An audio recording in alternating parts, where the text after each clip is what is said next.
Picture the Nile before sunrise. The water is dark glass. Reeds whisper like they're trading secrets.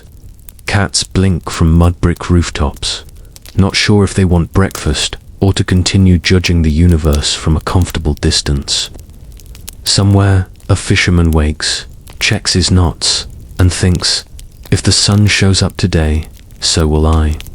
And then, in a way so familiar, you almost forget how strange it is, the horizon breathes.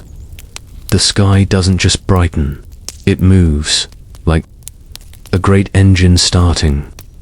In Egyptian imagination, that engine is a boat, long, graceful, and glowing at the edges, as if the wood remembers lightning. This is Ro's solar bark. It has names, because important things do the Manjet by day, the Mesektet by night, but for now, just call it the boat that keeps the world going. Ra is there, at the prow, not a glowing ball, not a vague shimmer, but a presence with focus. In the morning, he is Khepri, the becoming self, the old god as a new day. Think of a scarab rolling the sun up from the underworld like it's the most sacred task anyone ever invented, which in this story it is. Khepri is not loud. He hums with purpose. He has done this before. He will do it again. He isn't alone. The crew assembles in a quiet that feels like church. You've got Sire perception to see what lurks ahead, Heka magic to make reality cooperate, and Matt, the very idea of balance, standing like a feather turned into law. A coiled guardian serpent named Menon rides along the hull, not to be confused with the other serpent you'll meet at night, the one with too many teeth, and not enough hobbies. If you were on the riverbank and could somehow see that celestial boat, it would look simple, even gentle. Ra leans into the oar rhythm of a day beginning. Every oar stroke pulls light across fields. Every breath warms the brick walls of a million homes. When people say the sun rose, this is what they mean. A routine carried out with care. Midway, through the first hour, the boat glides past the invisible boundary where night lets go. You can almost feel it in your chest, that little looseness, a knot untangling. Birds lift. A heron steps out of the reeds and decides today is suitable for poetry. The fisherman pushes off. In the calm, Sire points forward, not alarmed, just attentive. It's his job to notice everything. He sees the day's weather, the dust storms out near the desert rim, the thin blue high air where hawks ride thermals, like they paid for season tickets. Rand, this is the part I love, doesn't glow at the world. He pays attention to it. The light you feel on your face is a kind of listening.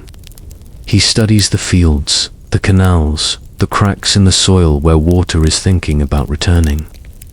He sees a child on a rooftop waving a palm leaf fan, and yes, he sees the cat who refuses to care. He sees the priests setting bread and beer on a temple step. He sees the merchant who stayed up late writing numbers he doesn't want his wife to find. The sun's job is not just to shine, it is to notice and to keep moving. By the second hour, Ra shifts, Khepris, becoming eases into the hawk-bright certainty of Rahoriktira of the horizons, the steady light that dares you to nap, and the reason some people pretend to enjoy dates at noon. The boat rides higher, the air sharpens, the river flashes silver and blue, then gold and green where shallow sandbars catch light. On the deck, Matt stands easy but not careless. Balance isn't a set it and forget it setting. It's a posture you hold all day. Heka rests a hand on the gunwale as if it's an instrument. Magic in Egyptian thought isn't all smoke and chants. It's the practical side of divine authority. If the boat needs wind, Heka asks wind to be reasonable. If the river sulks, Heka invites it to remember who it is. Nothing dramatic yet, but the crew stays alert. They know what the day demands. Cross the sky, share light, do not fall. That last part matters. Falling would mean laughing darkness. Falling would mean the duot too early, the gates unopened, the fields unlit, and a chaos serpent smiling, a mouth wider than maps. So they do not fall. Third and fourth hours, villagers stretch into geometry fields in neat squares, palms lining canals. A carpenter lifts a beam, angles his body, feels the sweet spot where wood and will agree. The boat above answers by brightening. Cooperation is everywhere if you're awake for it. Fifth hour, all those old paintings of falcon-headed gods. Imagine that sharpness, that hawk clarity. You can feel it in the back of your eyes when you step outside on a perfect blue day. Your shadow looks honest. The world has edges again. Ra rides that edge. He doesn't need maps. He is the map east to west, the most ancient commute. 6th hour noon, the skies, clean white drumbeat.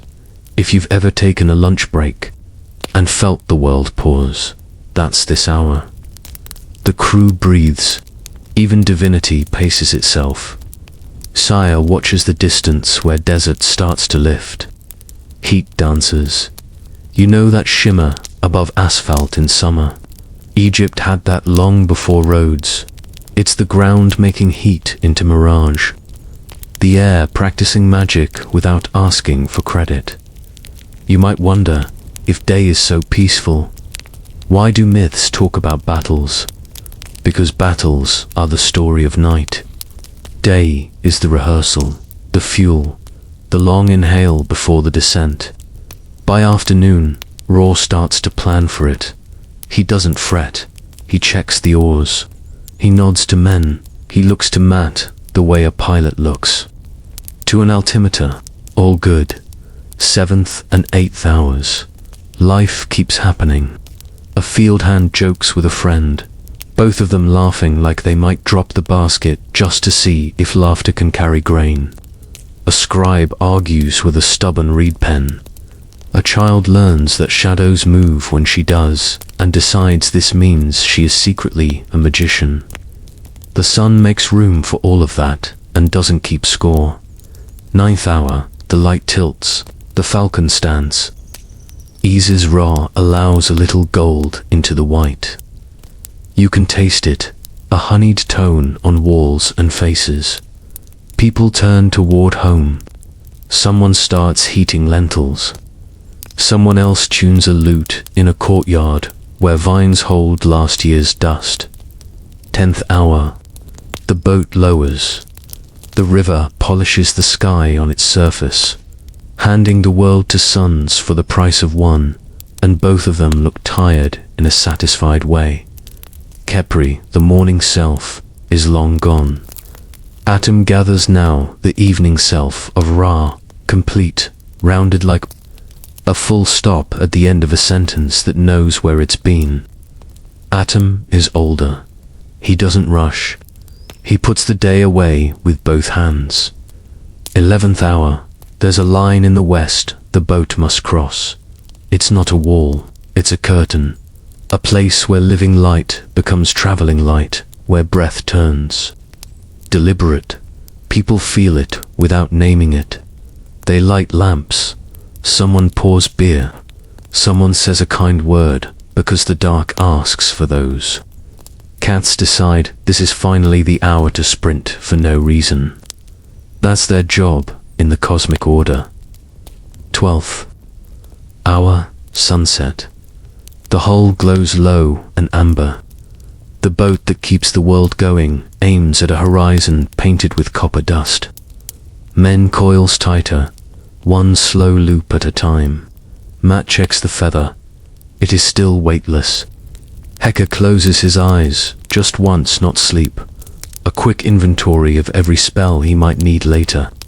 Sire looks forward into a country that is not quite a place and not quite a story, and he sees, well, we can say it, The truth likes names, Sepub, the no that wants to swallow yes whole.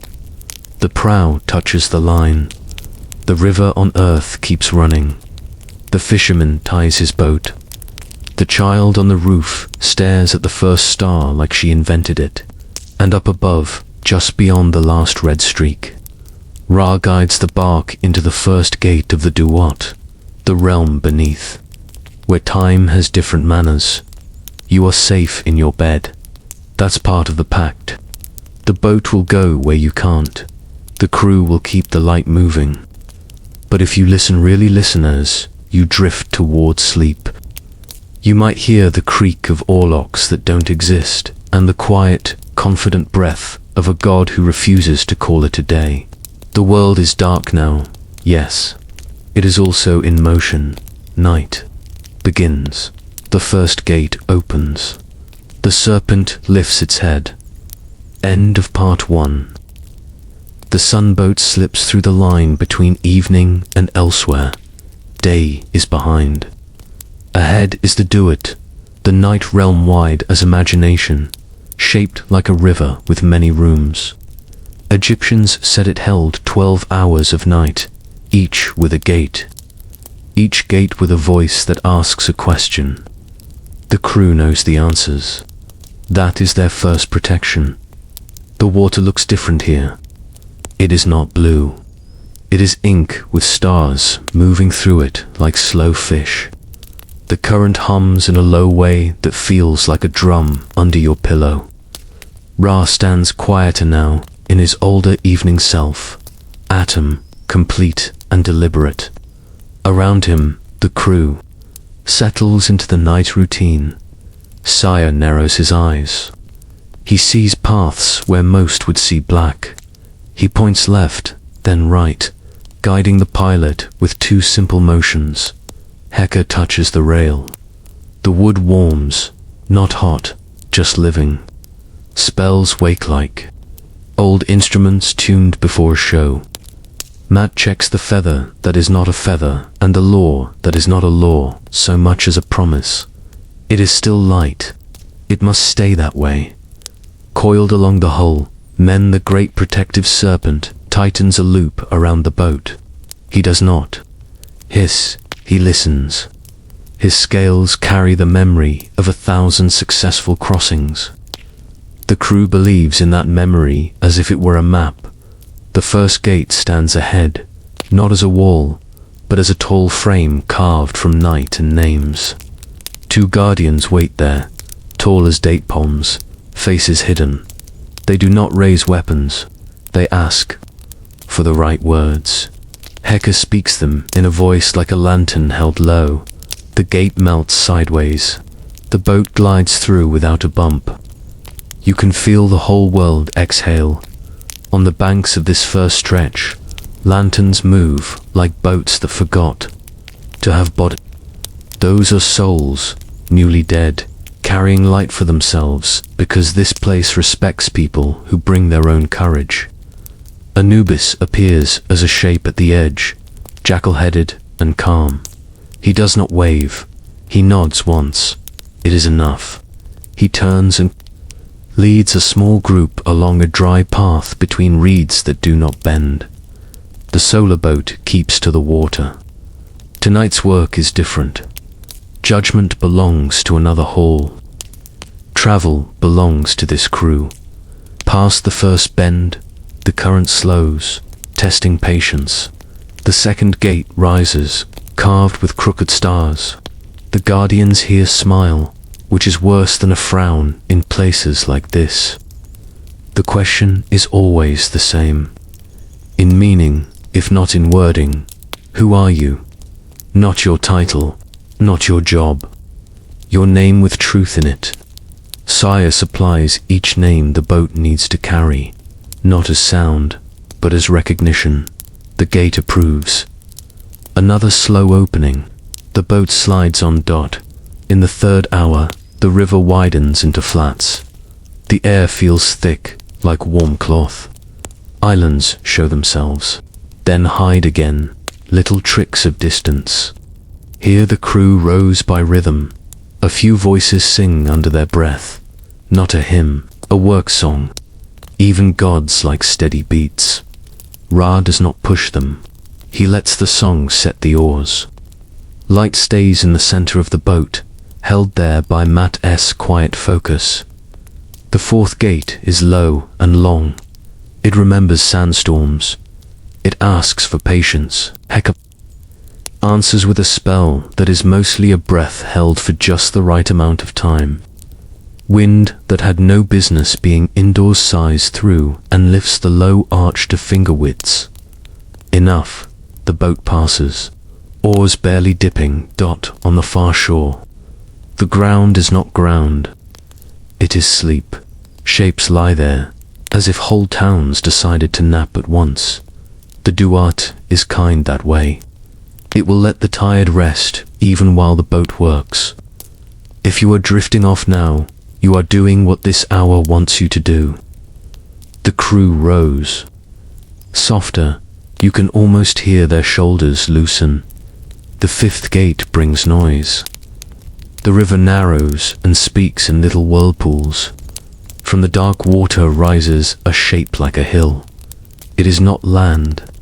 It is the back of something big enough to be mistaken for land. Then it rolls and is gone. Saya marks the eddies, it leaves. Memen shifts his coils in answer, a silent code between old powers.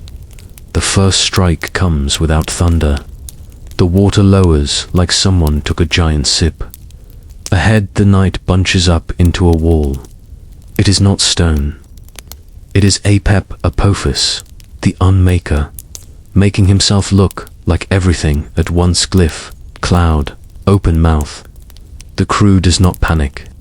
They have seen this every night of their working lives. From the starboard side steps a figure many people expect to be a villain. He is tall, square-shouldered, with the look of someone who can carry a door all by himself and not complain. It is set. He does not grin or snarl. He checks the balance of a harpoon with a twine-wrapped grip. He glances at Matt. "On your word," he says. Matt inclines her head the smallest amount. Apep surges. The boat tilts. The world's breath catches again. Heka speaks a line that turns the water thin as silk. Mayan lifts his head and raps. The prow in his own body, scale over scale, making a second hull. Saya stares into the wall of night until it shows seams. "There," he says. Set plants his feet like to posts hammered into earth. He throws the harpoon through the seam Saya named does not pierce flesh, it pierces lie. That is the trick. You cannot kill the night. You can make it tell the truth. The wall becomes what it truly is, a serpent trying to look like everything. It tightens on the harpoon line and finds itself held. The boat does not lunge. It slides. Menon rides the strain with a grunt that sounds like old rope working. Ra does not blink. The crew rows once, twice, and the bark is past. Apep thrashes, then sinks. A storm, remembering it is only water. He is not dead. He will try. Again later. That is part of the contract between order and the appetite that wants to eat order. For now, the river is clear. The sixth gate arrives like a door already open. The guardians here are tired of drama. They ask for silence and receive. It even Set lowers his voice to nothing. The boat passes through a corridor where the roof looks close enough to touch. It is painted with stars that move a little, like they are deciding where they belong. On the left, a bright field opens for a moment. It looks like wheat waving, but is made of reeds that remember families. A woman walks there, carrying a basket. That never grows heavy. She sees the boat and smiles without surprise. This is the field of reeds, the good place where the blessed live as themselves, only lighter. The crew does not stop. This is not their night to visit. Ra bows his head. Respect is a kind of fuel. The river turns cool at the 7th hour. The water changes sound. It becomes glass under the hull. Ahead, a hall of pillars rises and fades like breath on a mirror. That is the hall of two truths, where hearts are weighed. We will go there in the last arc of this series. For now, it is a landmark. Thoth stands near a stone table, writing. He does not look up, but his quill makes a small approval noise, like mm. Anubis adjusts a scale. A feather weights, lighter than any idea you carried today. The boat passes softly, not to disturb the work. The 8th gate hums with heat. Not anger, purification. The river there becomes the lake of fire. The name sounds harsh. The reality is orderly. Flames dance like tall flowers. The boat does not burn. Menon tightens his loops. The coils hold the heat like blankets, keeping it from the deck. Heka breathes a cool line along the keel. The crew rose in time with the steady hiss. You could fall asleep to that rhythm. Many do. At the 9th hour, the river goes the wrong way. It pulls backward, stubborn like a mule. This is where some journeys stall. The boat stops rowing for a moment. Sire listens. He hears not water, but stars swinging in big, slow arcs above the roof. He counts, then claps, a simple pattern. 1, 2, 3, 4, pause, 1. The oars follow that count. The boat rides a current that isn't water at all, but sky moving like a tide. Forward motion returns. A small smile touches Ra's mouth. He likes good timing. The 10th gate asks for a password nobody says out loud. Purpose. Why go on? Why not stay where it is safe? Or give the night what it wants to keep the peace? Matt answers without words. She stands straight, her shadow exactly under her. Balance is not an argument, it is a stand. The gate makes space. The boat passes. The 11th hour is a wide chamber full of workbenches. Strange to see in a myth, but there they are. On every table, small scarabs roll small suns the way real scarabs roll morning out of nothing. They are practicing dawn. The light here is orange and kind, like lamp oil seen through honey. Khepri, the morning self of Ra, is not present yet, but you can feel him planning. The boat slows to match the room's careful pace. The last stretch draws close. Everyone on deck knows what that means. Apep likes to make one more try. The 12th gate is the heaviest. It is the lid of a chest that must be lifted with teamwork. The guardians do not ask questions now. They hold handles made of shadow. The crew takes their places. A rumble comes from below, low and long. The river swells, lifting the hull. Then the surface rips like cloth, and the serpent rises, truly as himself. No more masks. His head is a horizon. His body is a road with teeth. He hates this boat in a very personal way, the way darkness hates rooms where people whisper and feel safe. Set steps forward again, but he is not the only answer. Menon uncoils from the prow and confronts the bigger serpent with a stillness that is almost tender. It is not, it is certainty. Two old forces look at one another. They know this dance. Spreads his fingers and the air fills with little shapes, not sparks, but letters, the building blocks of names. He lays those letters on Apep like nets. They do not burn, they define. The serpent thrashes. Names hold .sia, calls directions in a voice that never rises. 10 to starboard. Now steady, row. The crew moves as one. Oars bite, the boat eases. Toward the high gate Ma'at lifts her feather. For a moment it balances on nothing, floating between two outcomes. That is the whole night in a single breath. Then the feather rises as if gladly light. The gate understands. It unlocks with a sound like a sunrise heard from very far away. Set hurls the harpoon again, not to wound, to pin the shadow at a single harmless angle. Menon loops once, twice, 3 times. Hector knots the letters into a chord. The crew rows hard. For 6 strokes, the bow kisses the gate's threshold. The lids part. Apep falls back, not dead, not polite, but denied. He will hate again tomorrow night. That is his nature. The boat does not hate him back. It does the job. Through the opening, the river brightens by breaths. The ink thins to grey, then pearl. The cabinets of the 11th hour close their doors. The benches tidy themselves. The guardians of the 12th gate step aside, relieved in a dignified way. Beyond the gate, the air smells the way morning recipes smell when someone makes toast just right. The crew lets out the laugh you make when a heavy piece of furniture finally clicks into place. Ra stands taller. Atom's old weight warms and begins to shift. A beetle rolls a golden thought into the middle of everything. Khepri returns, not as someone new, but as the same being ready to begin again.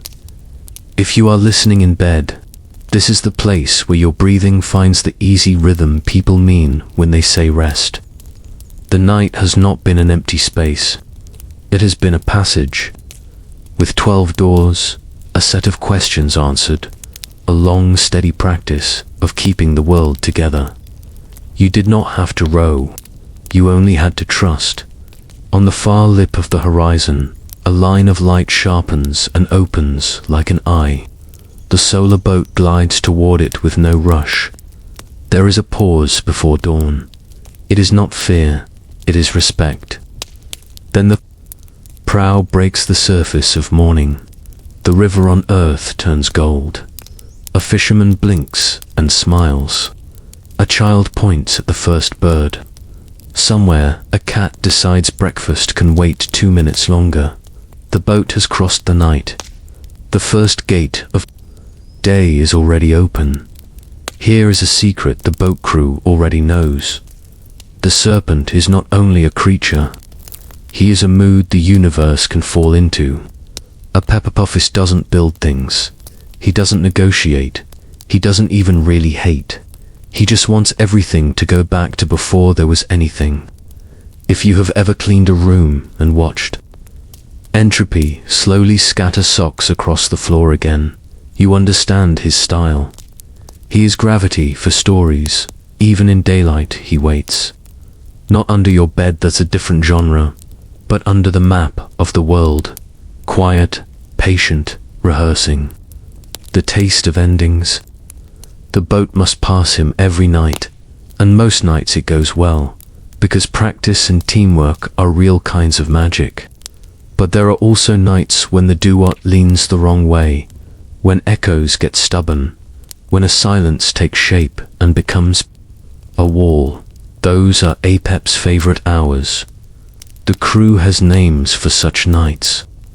There was the night of knots, when the river tied itself into loops. There was the wide night, when the roof of the duot lifted too high and stars drifted like lanterns. Cut loose, and there was the short breath, when everything felt close and narrow and the boat had to slide through with shoulders tucked in. Each one is a story the oars remember. On earth, people help. That might sound strange, mortals helping gods, but this whole system runs on partnership. In temple courtyards, priests perform a simple set of acts from a book with a blunt title.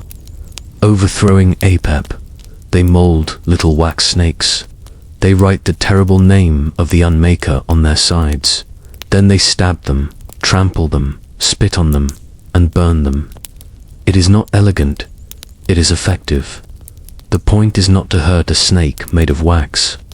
The point is to teach the world to choose order out loud. Children help without being invited. Someone bangs a pot with a spoon during an eclipse. Someone else claps. Windows open and shut, as if making noise can chase a shadow. It can, in a way. Farmers lift their eyes from the canal and say, "Come on, son," the way you encourage a friend up a hill. Sailors hum low old tunes they learned from grandfathers who learned them from other grandfathers, songs that keep rhythm pointed forward. The boat hears all of it. Sound travels strangely in the duot. Faith travels better. Up on deck, Ra stands. In his evenings Fatum, with the patient weight of someone who has taught the same lesson for a long time and still thinks it's worth teaching. Saya watches the places where black looks thicker. The duot has textures, if you know how to look. Heka keeps one hand on the gunwale, one hand open to the air, ready to draw letters in nothing and make them act like ropes. Mat does not frown, and does not relax. She is a feather balanced on a decision that never quite ends. Along the prow, Menon lies like a silver-green road coiled around a house that needs guarding. And then there is Set. People tell Set's story in pieces. In daylight tales, he is the quarrelsome brother, the sandstorm with a grudge, the red one who breaks. But the night keeps another file on him. The night remembers a worker with strong hands and no talent for panic. In the hours when the boat needs a breaker of things that should not be, Set shows up. He says little. He does the job. Tonight, the river's hum goes hollow, like a drum stretched too tight. Siar points to a blank patch where the water looks tired. There, he says. The blankness pulls itself up by the edges and becomes a ridge. For a heartbeat, it rips open like a curtain and shows a mouth the size of a horizon. The crew never scatters. They arrange themselves like a sentence that always works. Heka opens his fingers and the air fills with glyphs, small shapes with the power of names. Not fire, not knives definitions. He speaks them and they land on Apep's skin, like labels on a jar.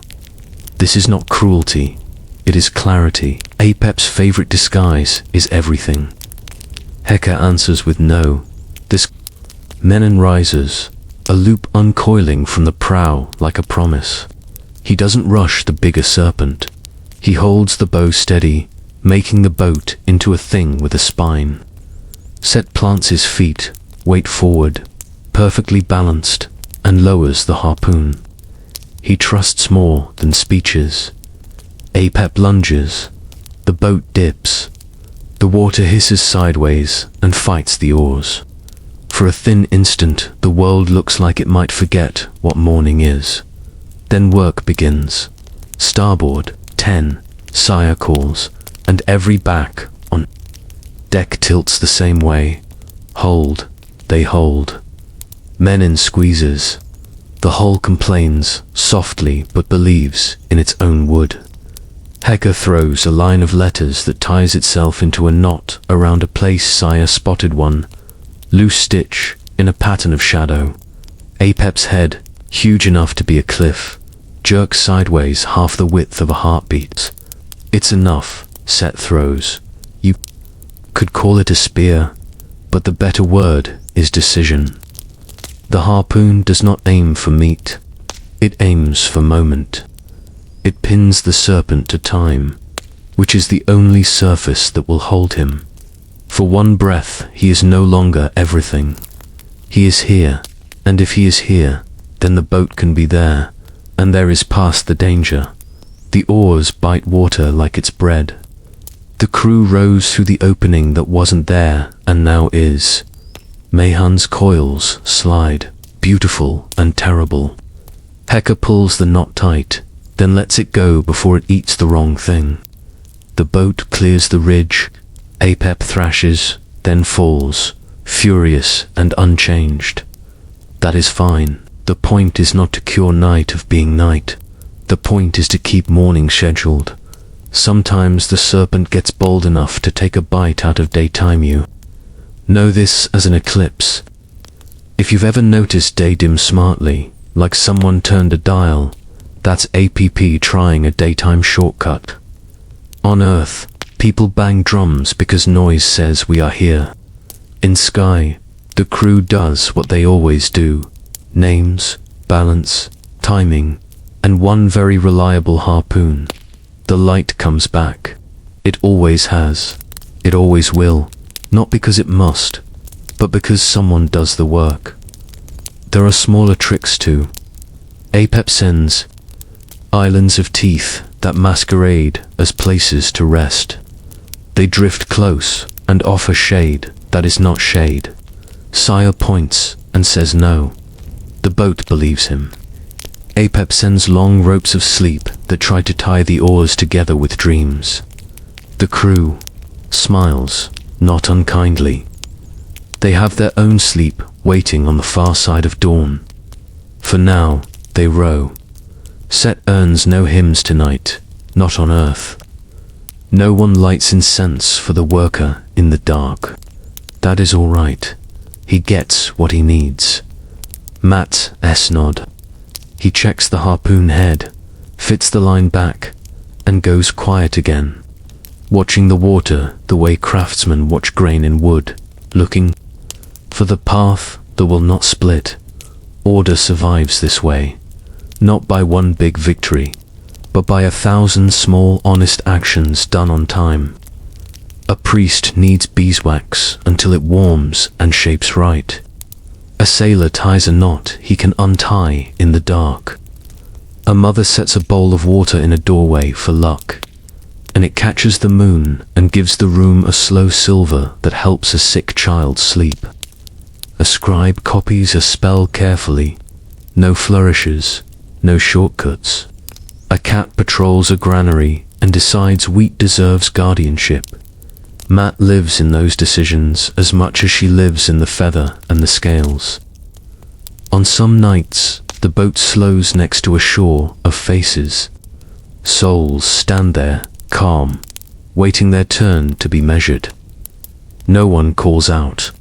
They watch the bark with the gentle interest you give to a skilled team doing difficult work. An old woman lifts a hand and the smallest smile happens between her and Ra, who nods back. She fed neighbors during a lean month. She told the truth when a lie would have been easier. Her heart will weigh well. There is a lesson hiding in the quiet. APEP thinks in absolutes, everything or nothing. The boat thinks in habits row, watch, name, balance, breathe. Habits beat absolutes. Not in one dramatic moment, but in many steady ones. If you want your own small world to keep dawn scheduled, you can borrow the boat's list. Keep a rhythm, pay attention to edges, call things what they are. Stand how you mean to stand. Share the work. Rest when your hour comes. The crew knows this and glides on. The duot changes scenes, the way night changes rooms. Rooms river to hall, flame to field, echo to corridor. In each place, APEP tries a new angle. In each place, the answer is different in detail, the same in heart. At the lake of fire, flames bloom like lilies. They want to pretend they are wild. Heka reminds them they are useful. They settle into rows that warm but do not scorch. At the backward current, time runs the wrong way. Sire claps the count of stars, and the boat rows to a rhythm that puts hours back in order. A trick every baker knows when dough wants to sulk. In the low room, where the roof brushes hair, Menon turns his body into a brace the height of a whisper, and the boat slides through without scraping. On a truly bad night, APEP finds a second head. Not real, he doesn't multiply. He mirrors. That's worse. Two mouths snap in alternate beats, trying to catch the boat between them. Mat refuses to divide. She lifts the feather and stills the room with her posture alone. One serpent vanishes because balance will not argue with copies. The other, the true one, finds himself alone with Set's attention. The crew finishes its 6 strokes. The gate opens, patient and heavy. The night gives up the argument. Morning, polite as always, waits at the threshold. People on Earth rarely know which kind of night it was. They just noticed dawn came back wearing its usual clothes and smelling like warm stone. That is enough. The fisherman stretches his back. The baker checks the first crust. A child memorizes the pattern of light on a wall and decides to keep that memory for a day when she needs something beautiful. The boat has kept the promise. The world keeps its appointments. Before the prow breaks the horizon, there is always a quiet pause. Call it gratitude. Ra stands with one hand on the rail. He is not tired the way mortals are. He is satisfied the way good work satisfies. He looks at his crew like a parent at a table where every chair is filled. Heka flexes his fingers. Sire rolls his shoulders once, as if setting bones back into easy places. Men rests his head on the prow. Set checks the line one more time, even though he knows it is right.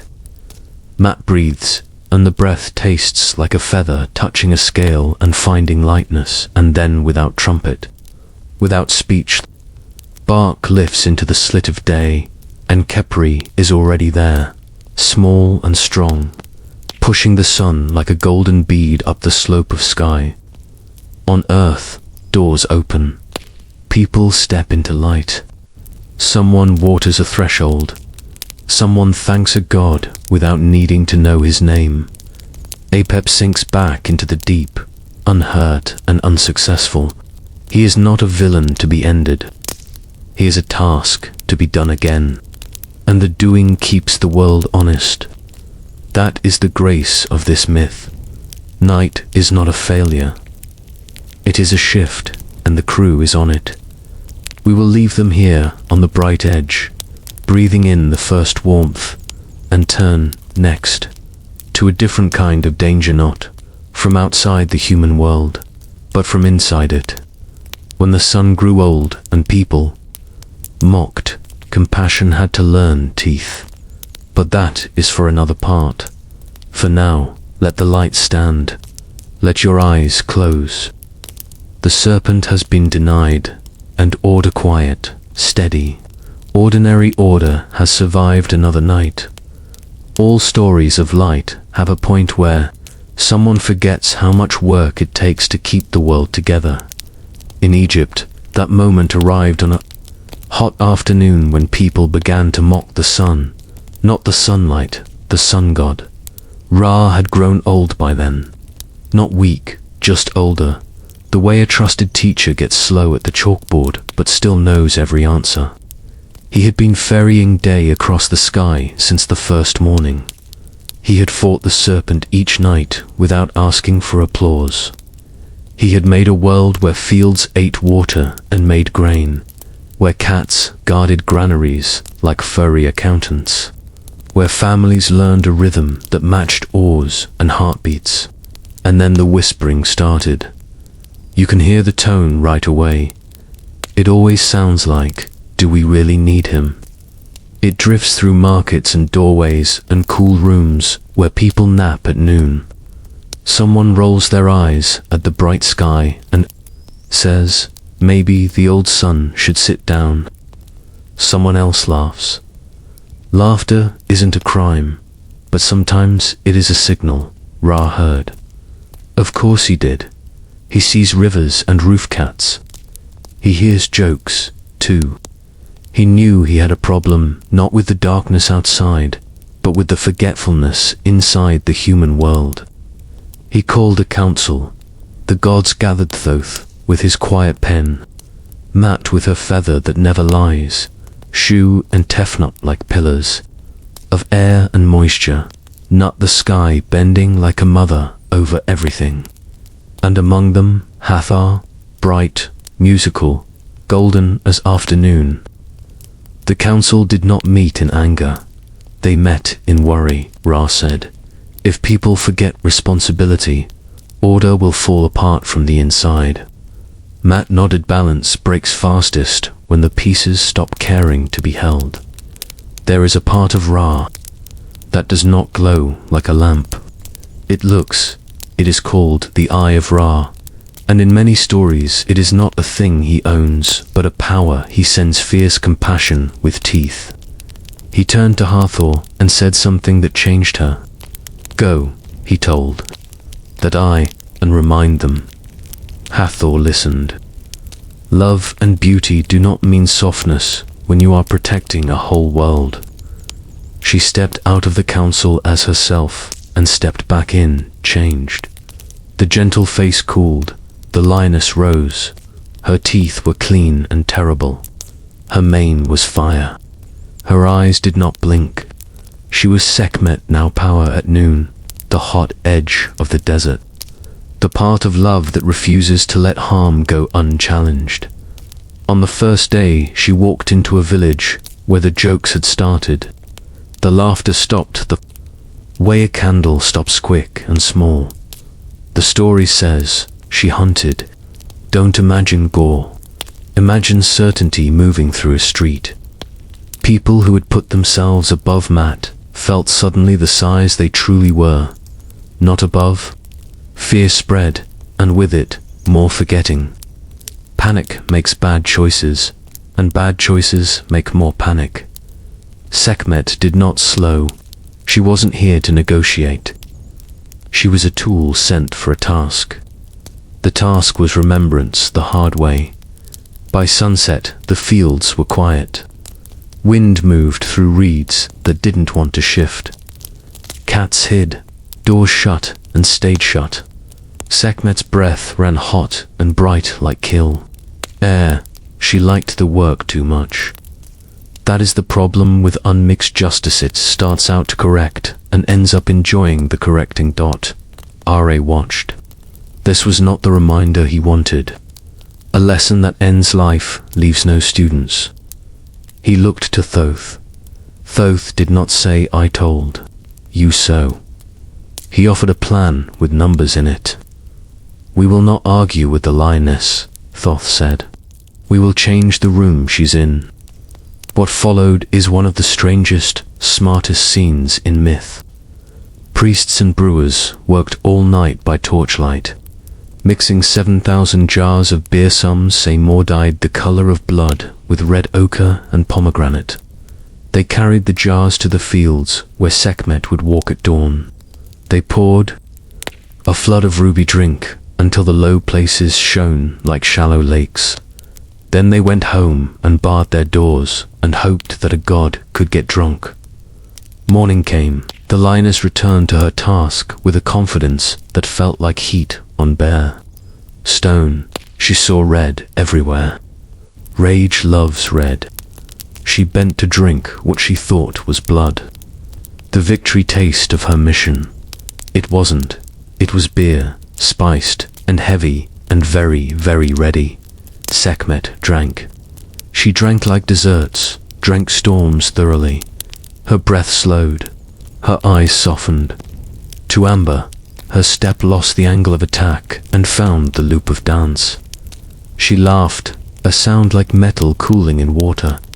She lowered her head and saw her reflection rippling, not in blood, but in a pond of sweet sleep. She drank again, and the lioness began to unclench.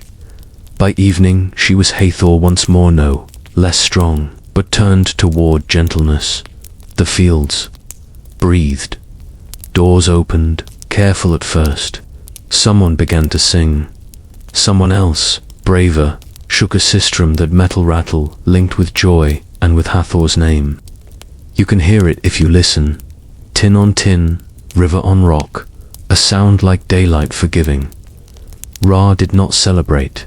He learned. He looked down at people who had laughed at him and almost paid the worst price. He looked at a goddess whose dutiful anger had nearly become a hobby. And then he looked up back toward the sky where his boat sets out each morning. He made a decision that changes the tone of the whole pantheon. He chose to step back. Not in defeat, never that. In policy, he would keep the world running, yes, but from a careful distance. More sun, less king. He would let kingship on earth become a job for the living Horus and his heirs, the line of pharaohs who would wear the uraeus, the cobra at the brow, a sign that the eye of Ra still watched and could still bite, but did not have to every day. Ra would ride the sky, fight the serpent by night, give light, expect gratitude if people felt it, and not send lions to enforce it. Compassion became strategy, to seal the lesson in the world. People made a festival of the day the lioness became gentle, the festival of drunkenness. Imagine a city waking to trays of bread and beer, to dancers and drums and priests who look mildly worried about all this joy but let it happen anyway. They drink, they rattle the sistrum, they tell the story, with laughter that doesn't cut. The rule is simple. Remember the line between celebration and harm, and keep one another on the safe side of it. That is theology you can actually practice. Sekhmet did not vanish. She remained what she is, guardian of the border where sickness meets cure, where hot fever meets the cool hand on the forehead, where soldiers pray before battle and healers after. In some temples, her statues look like they'll step down and take a walk if the city forgets to behave. In others, her face is calm and Hathor's music spills like sunlight onto stone. Two names, one power, two aims, protect, then comfort. The trick is knowing when Mathu said little during all of this approved. Balance is not spreadsheets. It is mercy timed correctly. Too soon, and people never learn. Too late, and there's no one left to love. She watched beer stain. The fields red and saw not waste, but a city choosing clever over cruel. She watched Ra step back and saw not weakness, but a leader turning authority into trust. Set who had helped in the dark last night and would again tonight, said nothing.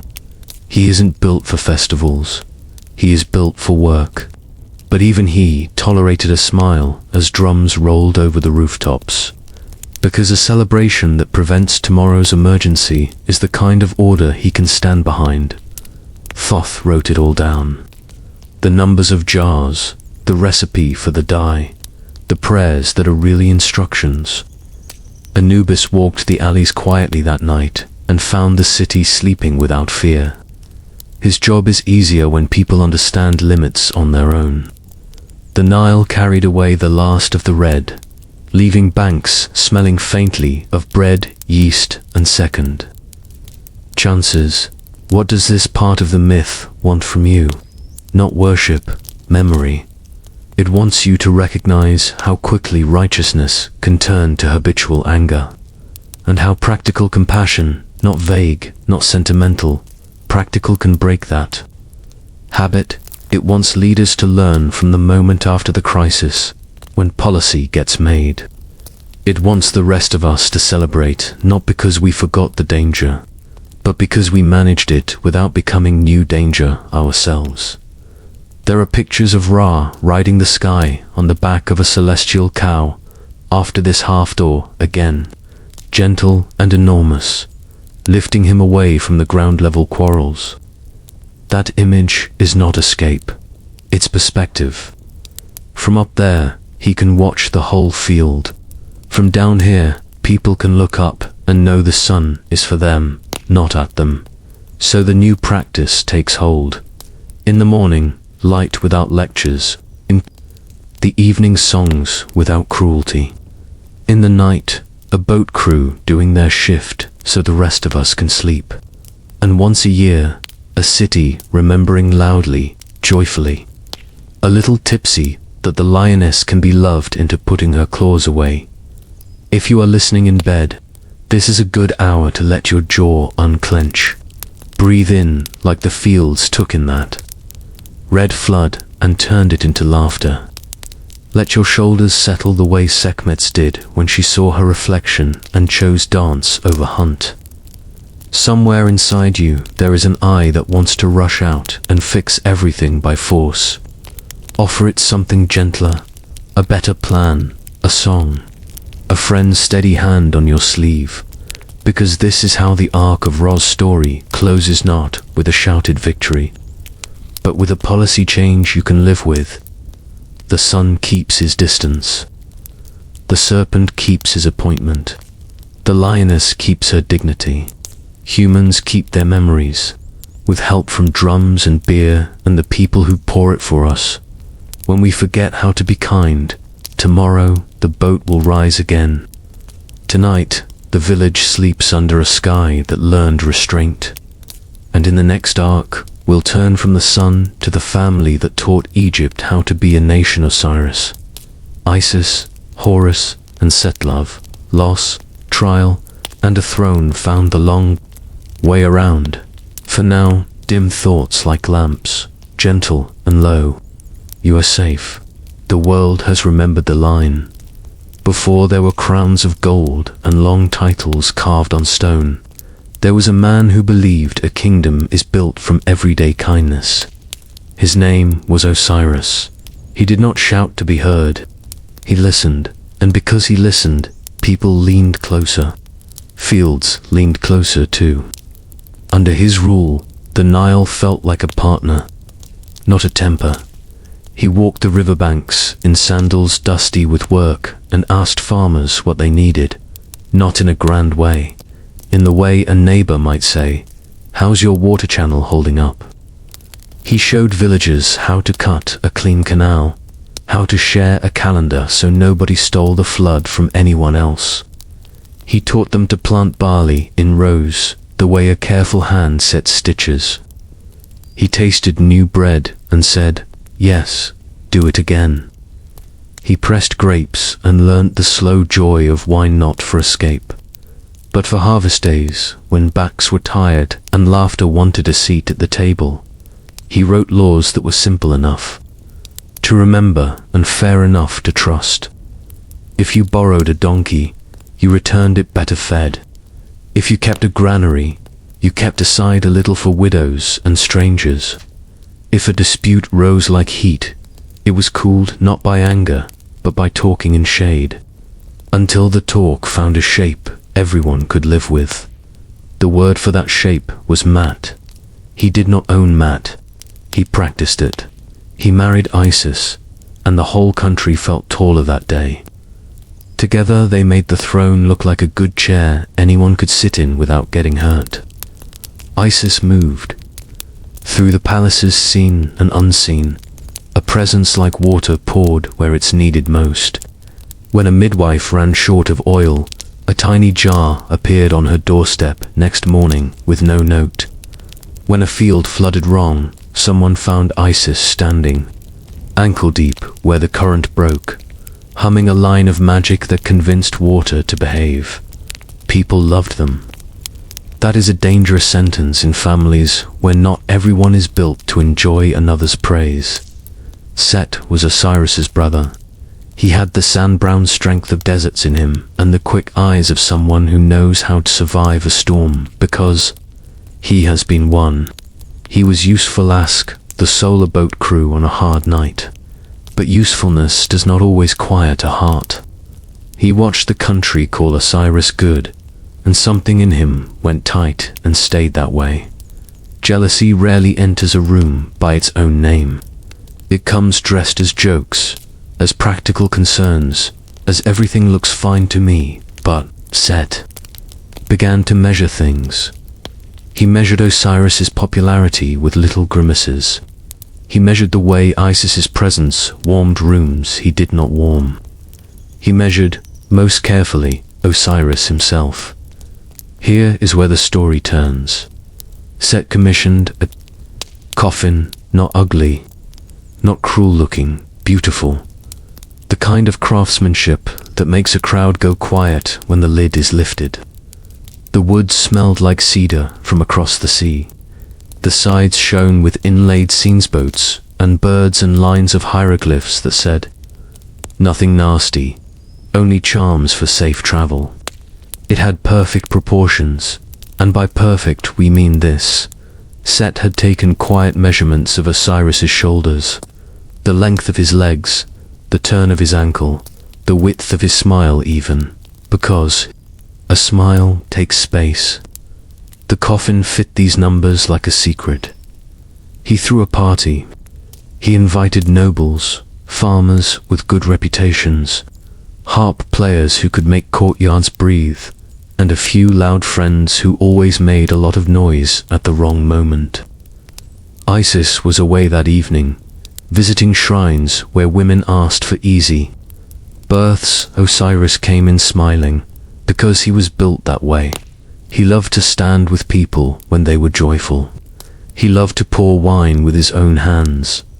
In the center of the hall, Set stood next to the coffin like a merchant unveiling a new cart. "A game," he said, friendly as a spring flood. "Whoever fits exactly wins this as a gift. No tricks, just luck and shape." Crowds love games where the prize is too big to be practical. Everyone laughed. People tried. One noble lay down and his feet bumped the end. Another slid in and found a hands with spare near the shoulder. A third joked loudly and refused. Because some men can feel a trap without seeing it, and prefer to mock it instead of admit. They are cautious. Set made sure everyone looked at Osiris at the right time. "Brother," he said, warm as bread, "try." Osiris didn't like contests, but he liked letting others have their joy. He stepped forward. The cedar smelled sweet. The inlay caught torchlight and made it tremble gold. He lay down, and a calm came over the room as if a wind stopped. Of course he fit. Of course he did. He smiled at the silliness of winning a coffin. Then the lid dropped, not gently, not with care, clamped. Nails drove, lead poured. The helpers who had stood with cups a moment ago stood with hammers. The jokes ended so fast the shadows felt embarrassed. Osiris called once, not in fumor, in surprise, that sound a person makes when trust falls through the floor without warning. Set did not shout triumph. He did not cackle. He gave orders. The coffin was lifted a heavy, graceful thing and moved through hallways that were supposed to hear music. It went out into night where the Nile waited like an accomplice who had not been told the plan but would carry it anyway, because that is what rivers do. The lid gleamed, then darkened as water took it. It floated. Nile water is calm in many places and treacherous in the spaces between. The coffin rode both like a leaf with memories. It drifted past fishermen who thought it a log and pushed off, with poles to avoid it. It slid under stars that noticed everything and said nothing because stars keep different hours. It turned at a place where currents argue, and the argument sent it north, toward sea and foreign coasts. Back in Egypt, news moved like dust sudden, everywhere, not always believable, but enough to make people sneeze sorrow. Some pretended not to know, some knew too well. Houses shut their doors, work slowed. Cats walked granary walls with nervous tails. The king was gone. The chairs he had made into safe places felt too big for anyone else to sit in that night. Isis returned and understood before anyone told her. You can call it a wife's intuition or a magician's sight. It was both. She did not scream. She did not threaten. She stood in a doorway, put one hand to the lintel to steady the house, and then she left. Not in a rush, not in a hastened purpose. Her purpose had edges. We will follow her in the next part. For now, She moved through streets where people turned away from their own grief because they could not bear to look at hers. The coffin met the sea, and the sea opened its large, complicated hand and passed it along. North, along the coast, the waves shoved it ashore near a city with timbers salted by wind and windows that liked to look out long distances. The place had a name, Biblusa Port, where ships traded cedar for stories, and stories for grain, and everything for everything. In the old balanced way, at the edge of Byblos, stood a tamarisk sapling, spring-thin and unsure of itself, the coffin wedged in the marsh near its roots. The tree did what trees do when given a choice. It grew, it drank the marsh. It sent roots down around the box. It wrapped and thickened and made a trunk that hid a king inside it, the way a secret hides in a body until someone tells it out loud, and then the body changes shape to match. People in Byblos noticed the tree because it grew too fast and too straight. They liked it. They leaned on it to gossip. Lovers sat under it and decided to remember that hour forever. Children dared each other to climb and then dared each other to come down gracefully. The tree did not betray what it held. It played its part. I am only a tree. One day, the local king walked the shore with his queen. He saw the tamarisk and felt some good greed. That will make a column for my hall, he said. Not meanly, a king is allowed to want a fine thing to hold up his roof. Workers cut the tree. When their saws hit something that sounded like a breath held too long, they swore softly and cut more carefully. They pulled out a coffin with edges still smelling of Egypt and salt. They took the trunk to the palace and planed it smooth and set it upright. The room changed. A column with a story inside stands differently than a column with only wood. The queen felt that difference and did not rest well. She dreamed of a woman wandering the shoreline, a crown hidden under a veil, a grief so contained it became direction, far away in Egypt. Set tried on crowns like a man tries on hats that do not quite sit right. He went out among people and found their faces did not reflect him back. They were careful. They called him Lord, the way someone uses a title to keep fear busy. He stood in Osiris's halls and found his feet did not learn the turnings. He slept in Osiris's bed and found rest thin as papyrus. Power without love is loud and hungry. It eats and is not filled. Osiris, inside the cedar, inside the tamarisk, inside a palace column, did what he had always done. He waited in order. Waiting is not nothing.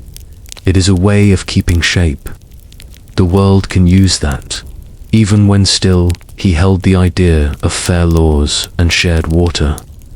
People who slept under the Byblos roof dreamed of a river that pleased itself into giving and of bread, that shared itself into plenty. The column did its work. The hidden king did his dot at night. The solar boat still crossed the Duat. Mat still stood. Set still worked in the dark for the sake of a morning he did not enjoy enough in daylight. The world is a braid of contradictions, and somehow it holds. But a country cannot braid itself forever around a missing center. A search must begin. Isis, who never once in her long life confused love with passivity, had already begun. She took off jewels so people would not be anxious to help her for the wrong reasons. She wrapped herself in travel clothes that could pass for a servant's or a queen's, depending on who needed what. She learned the names of guards and the favorite. Stories of kitchen workers and the songs fishermen hummed when dawn was too slow. She walked like an ordinary woman who has a map inside her. The map tugged north, where cedar smells deep and the sea makes its voice into salt on your lips. She would find the coffin. she would bring her husband home. She would do more than that. Because love with craft attached becomes miracle. That is part 6. For tonight, picture the palace at Byblos. Lamps are lit. The new column gleams. The queen sits with her hands folded, feeling that her room holds someone's story the way a jar holds oil. Outside, waves step up the sand and step back, practicing patience.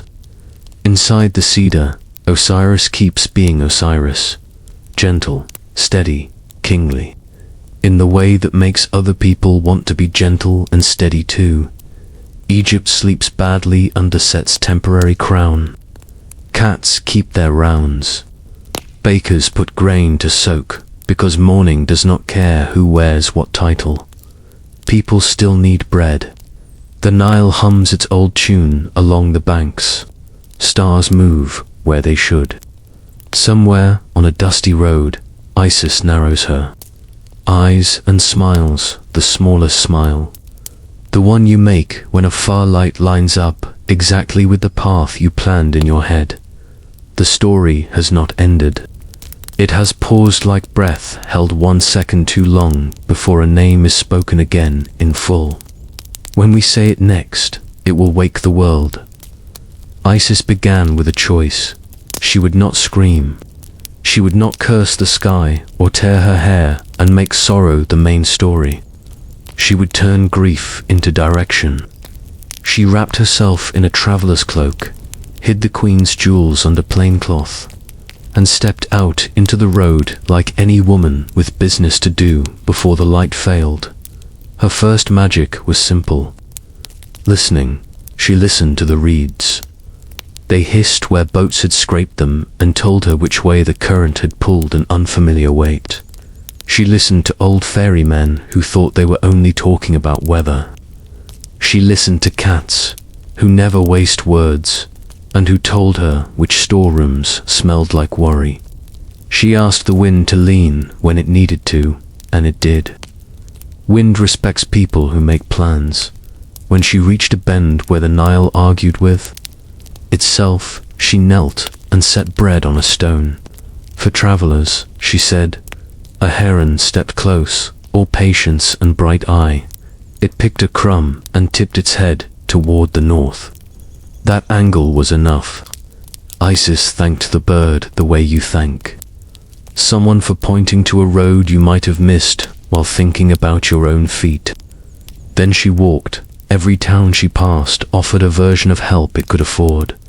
A woman gave her a needle threaded with blue. A fisherman handed over a thin copper hook. A child with sandals too big for his feet pressed a tiny clay amulet into her Parma cat, lopsided and fierce. For luck, he said. She wore the amulet at her belt. Luck likes being invited. The smell of cedar came before the sea deep, clean smell that knew how to last. The shore near Byblos sounded different from the Nile, each wave a voice that rose and fell in a careful pattern as if the sea practiced reading aloud. When no one was looking, people called to one another in a language Isis did not fully know. But need speaks through gestures. She sat by a well and waited. The queen's handmaids came at cool hour to draw water. Their hair was braided with shells. They laughed the kind of laughter you hear from people who are relieved to be between duties. Isis greeted them like a stranger with time to spare. She smelled not of perfume, but of henna and a crushed leaf that calms skin. The handmaids drew close to ask the secret. Isis rubbed a little balm on one girl's wrist, and the red patch there faded like an apology accepted. "What's your name?" they asked. "Azot," she said. The old form of Isisand smiled, as if names were simple. By nightfall, she stood in the palace. Not as a guest, not yet, but as a nurse who knew how to hold a crying child without making the cry bigger. The queen had not slept well since the day a strange tamarisk trunk was raised as a column in her hall. Dreams had come of a veiled woman walking the beach, of a voice like river water, of a feeling that the house had a secret and could not rest until someone said it out loud. Isis touched the royal child's forehead. The fever sighed and let go. She hummed a line that mothers do not learn from books. It comes through blood and breath. The child slept. The queen's shoulders dropped from around her ears. "Stay," she said. "Name your wages." Isis asked only for a quiet room and permission to tend the child her way.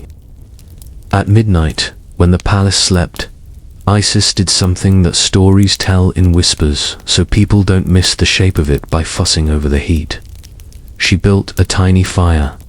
She laid the baby across her lap, not to harm, to help.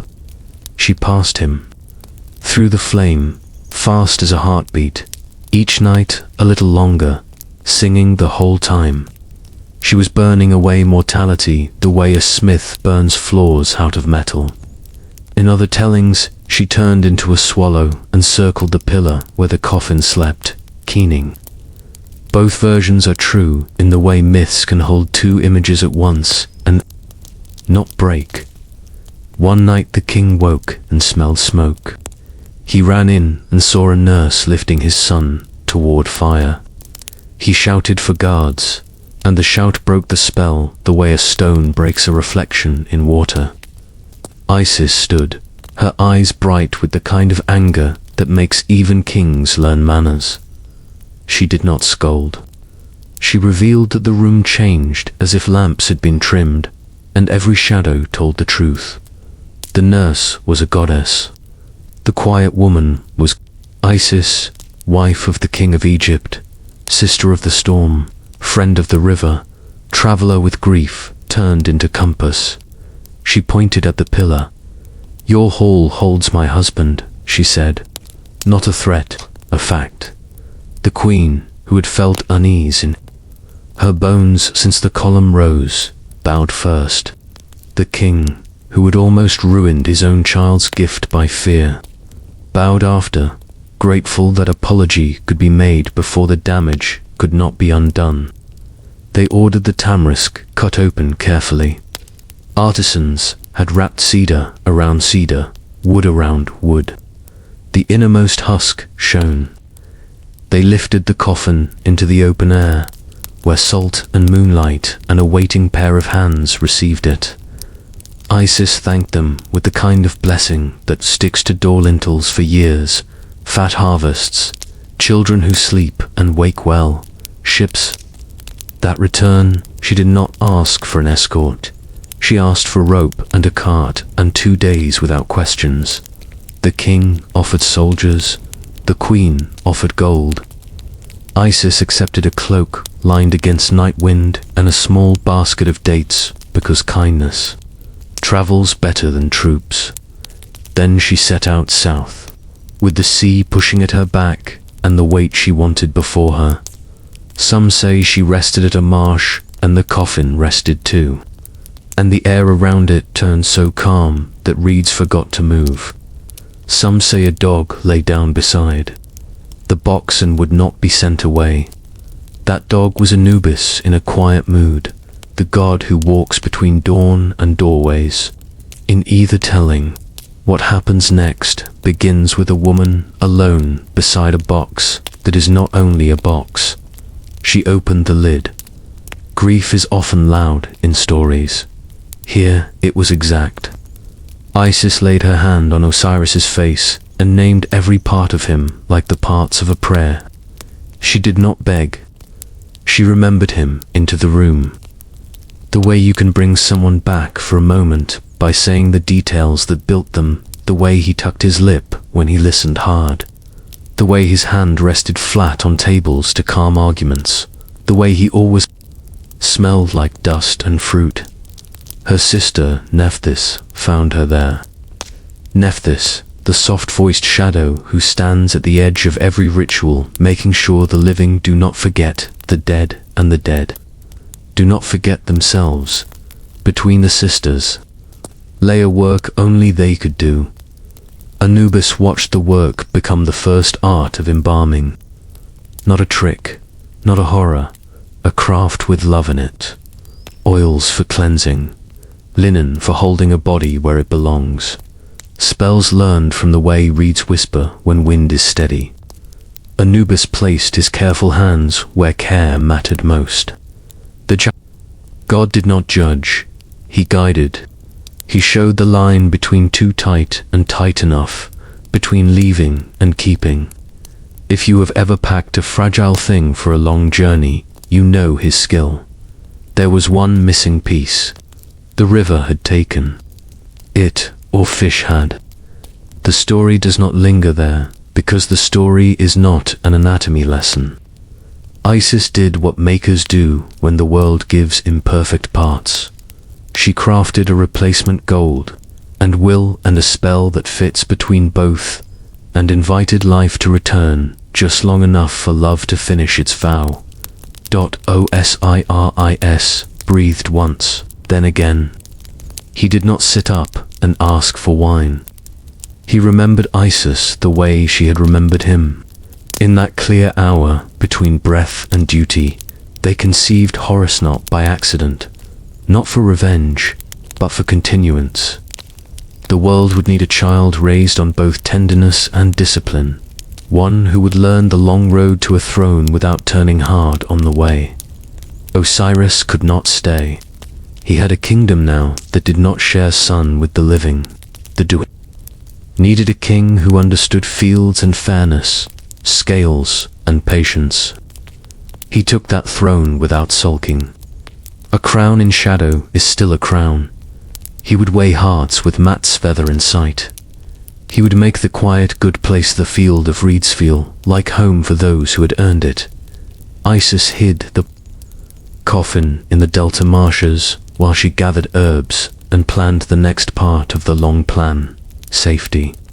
Secrecy. A pregnancy kept out of Set's sight. She trusted the reeds and the cats and the night birds to keep watch. She had not counted on a storm finding the scent. Set found it. Some men cannot stand a closed door if they suspect a secret sleeps behind it. Set broke the lid. He saw what should have been lost forever, returned by craft and love, that insulted him more than the loss ever had. He did what anger does when it wants to sound like power. He made pieces. 14, the stories say. He scattered them across the map, like someone spilling a box of charms and walking away. Sure, no one will have the patience to pick them up. Isis had the patience. She wrapped her belly in a cloth that told lies about its size. She set out again. Nephthys walked with her. Sometimes Anubis walked as a man and sometimes as a quiet dog who knew the shortcuts between river and road. They did not announce themselves. They searched. They asked the right questions in markets. They paid fishermen with small kindnesses. They faced jackals and did not fear. They found a piece and wrapped it. They found another and sang as they worked. In some towns, they built little shrines over the places they could not move. In others, they brought Osiris home one part at a time and rebuilt him again from love and linen and memory. When only one piece could not be found, they went on anyway. Nothing in the world is ever completely whole. Mat does not demand perfection. She demands balance and truth. The truth was this.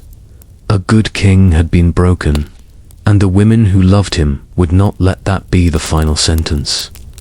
By the time Isis finished the second making, she had learned more spells than most libraries could hold.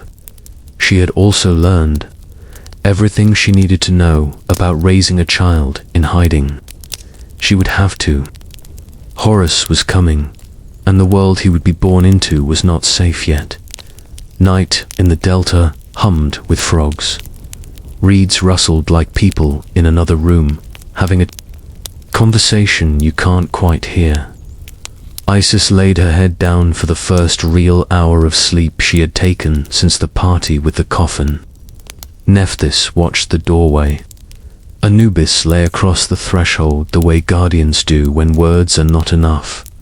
Set rode the desert wind, smiled into the dark, sure he had broken more than a body. He did not understand the stubborn math of care. He did not understand that pieces can become a pattern, and a pattern can become a path, and a path can carry a child to a throne. That is the next part. For tonight, let the image hold two sisters, a guardian, and a rapt king who has taken up his new post in the underworld. Not gone, not lost, simply shifted to where justice keeps its books. A mother sleeps with one hand on her belly and one hand on a basket of herbs that will keep enemies away. The river moves. The moon minds its business. Somewhere a cat patrols a granary and, finding everything in order, sits down and stares into the dark like it can see a future worth staying for. The marsh keeps secrets kindly. In its green rooms of papyrus and soft mud, Isis raised her child, the way a careful lamp keeps one small flame from the wind. The boy's name was Horus. He learned to read the river the way other children read a page, ripples that meant fish, shadows that meant hawk, stillness that meant something watching that you should not disturb. Isis taught him gentleness first. Strength arrives, she said, but gentleness is a choice you practice. She taught him to thank the reed mat that kept his feet from prickles, to return a frog to water after inspecting its amazing throat, to blink slowly at wary cats, until they accepted him as furniture. She also taught him spells, not the flashy kind, the useful kind, how to turn away a sting, how to cool a fever, how to ask the night for safe passing without waking it, when storms rattled the palm tops, or the hiss of a crocodile slid too close. To the edge of camp, Isis spoke a story the way some people speak, a rope across a gap, and Horus crossed on it. Thoth, the scribe of gods, visited quietly now and then, leaving small lessons behind like feathers. A new word for courage that meant go on anyway. A number for patience that counted to the end of a bad hour and found more minutes still. Waiting kindly. Horus grew. The narrow face of a careful boy widened into the calm of someone who knows where his weight belongs. He could pull a net and not rip it, fix a leak and not brag, sit through a long silence and not fidget. His eyes held sky in them, not the hard noon sky, the morning one that promises and does not hurry. When it was time, Isis set a hand on his shoulder and gave him a direction that was not a map. Go to the Ennead, she said, the great council of gods, and lay claim to what is yours by mat and by blood, the throne that Osiris held, the kingship that keeps fields honest and doors safe. Go, she added, ready to fight if you must, and to speak if that will do. Horus nodded. He packed nothing but what he wore, a belt, a knife he used for bread more than anything else, and a small amulet shaped like a cat that a child had once pressed into Isis's hand. Luck likes continuity. The Ennead gathered in a hall where pillars rose like trees that had learned perfect posture. Ra sat at the center in his old, attentive self. Geb, the earth, hummed low. Nut, the sky, arched like a sheltering roof. Shu and Tefnut made space and moisture behave. Mat stood, feather bright as a promise. Set arrived last, dust still in his hair, jaw set like a doorframe. Horus stood straight and said the clear sentence that starts years of story. I am Osiris's son and the rightful king. Set's mouth barely moved. I am the necessary strength and the one who can keep a crown from going soft. The council did not decide that day. Egyptian myths do not rush judgments. They ask for proof, not for spectacle's sake. but because a throne must be able to stand against sand and flood in words and silence. So began the long contests. Not one duel, but a lifetime of trials, stacked like bricks until a shape appears. First came the challenge of boats. Let it be stone, someone proposed, so clever tongues cannot say the material made the man. Stone boats do not float in, lest magic, wit, or both agree to help. The shore filled with onlookers, workers and priests, birds that like drama, a few bored cats pretending this was beneath them, Set, who respected heavy things, set a true stone on the water. It sank like a confident thought. He grunted at physics and did not blush. Horus, who respected timing, made a boat of wood, plastered it with gypsum until it gleamed like limestone, and pushed off. The river, which rewards good guesses, held him gently. Set laughed once, short and sharp, then turned into a hippopotamus, his other self-hand charged, smashing Horus's boat with the easy power of a river boulder come alive. Horus lifted a harpoon and would have struck true, but Isis, watching, stayed his hand. Mercy surprised everyone, even the hippo. Set rose spluttering and offended defended that he had been spared. In the anger that follows embarrassment, foolish things happen. Horus, hot with pride and hurt, turned on his mother and cut off her crown, some tellings her very head, which the gods later softened into a cow's head for a while, the gentle face of Hathor. Here, let's say he knocked her headdress aside and learned, at once, how heavy regret can be. Isis replaced the crown. She said nothing. Silence can be a sharper lesson than any lecture. There were letters, next a legal kind, not the alphabet. Thoth wrote out rules. Each god argued them, calm as stone and hot as summer in turn. There were transformations, hawk and serpent and water and wind each, a way of saying, I can hold many shapes. Can I also hold this land? There were endurance tests, who could stay still while storms mocked the windows, who could walk across a room where whispers tried to tangle the feet. In each, Horus learned where force ends and form begins. And then came the trial that people remember because it is strange and slightly wicked, and because it ends not in pain but in proof. Set tried to break Horus not with weapons but with humiliation. He set a trap that involved food, and a trick, and the hope that shame could topple a claim. Isis, who knew traps the way we know the grain in a familiar table, turned the game back by a clean counter. She taught Horus to catch harm before it landed, and to mark the truth where it could be seen. In the council, when the question became, whose light is in whom? The answer shone in a way no debate could deny. The room did not laugh. It nodded the way reality nods. R-fact. Set did not give up. Some natures do not know that door. He asked for a hunting contest and turned himself into a red hippo again, swearing to hold his breath 7 days.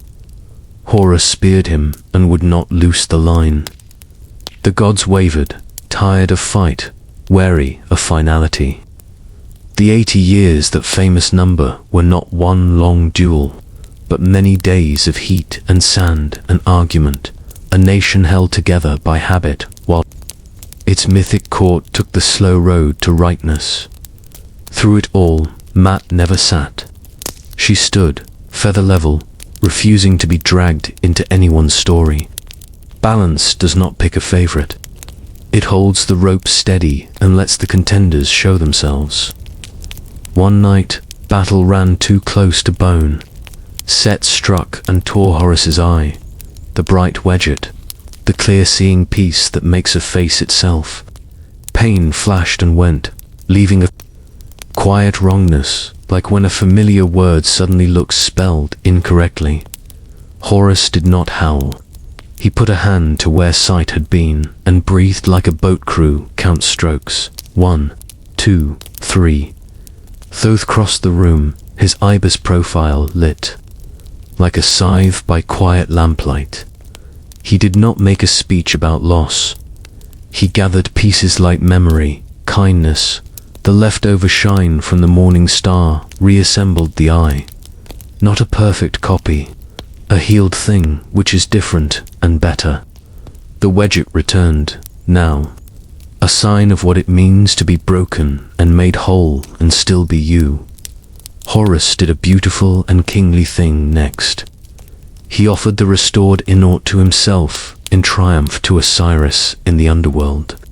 For your strength, he said, across the veil, for your bread. In Egyptian thinking, the eye becomes food, fuel, life sent to ancestors, so the living may live rightly too. That act is the hinge of kingship. Not I won, but I nourish what made me. At last the question returned to where it belonged, to Geb, Earthfather, whose body holds the two lands themselves. He listened to the long list of contests, to all the proofs and apologies. He watched Horus stand without swagger and set stand. Without surrender, he weighed what kingship demands. Calm in flood season, firmness in drought, a mouth for law and a hand for work. And he ruled. The throne of Egypt, said Geb, belongs to Horus. He did not execute Set. He assigned him desert, storms, borders, and the night watch on the solar boat where his strength has always been a tool worth keeping. In some shrines, Set is honored still for guarding Ra against the serpent. Justice. Here is not revenge. It is placement teach power where it serves map best. Crowns were brought, the white and the red, combined as the double crown of Upper and Lower Egypt. The two lands made one on a human head. Horus received them not as prizes but as duties you lift with both hands and never set down completely. The hall breathed. The pillars felt taller. Cats blinked like judges whose favorite verdict had finally been pronounced. Set glanced once at Horus with a look that could have been hatred and could have been relief. It is hard to be the wrong shape for a chair and sit in it anyway for years. He turned without bowing and went to his work, which is not gentle but is necessary. Somewhere far away a sandstorm stood up and then, remembering the new order, sat back down. Isis watched from the threshold. Hands folded in that tidy way mothers hold themselves when crying would make their children's moment about them. She did not cry. She memorized Horus's face in a crown and smiled a small, deep smile, the one that says, "We kept the map." The people felt the verdict, like weather changing. Markets sounded brighter. Bakers made loaves in shapes of the wedget, iced with sesame to please the eye. Sailors scratched the protective sign on mast bases. Carvers etched it small on lint.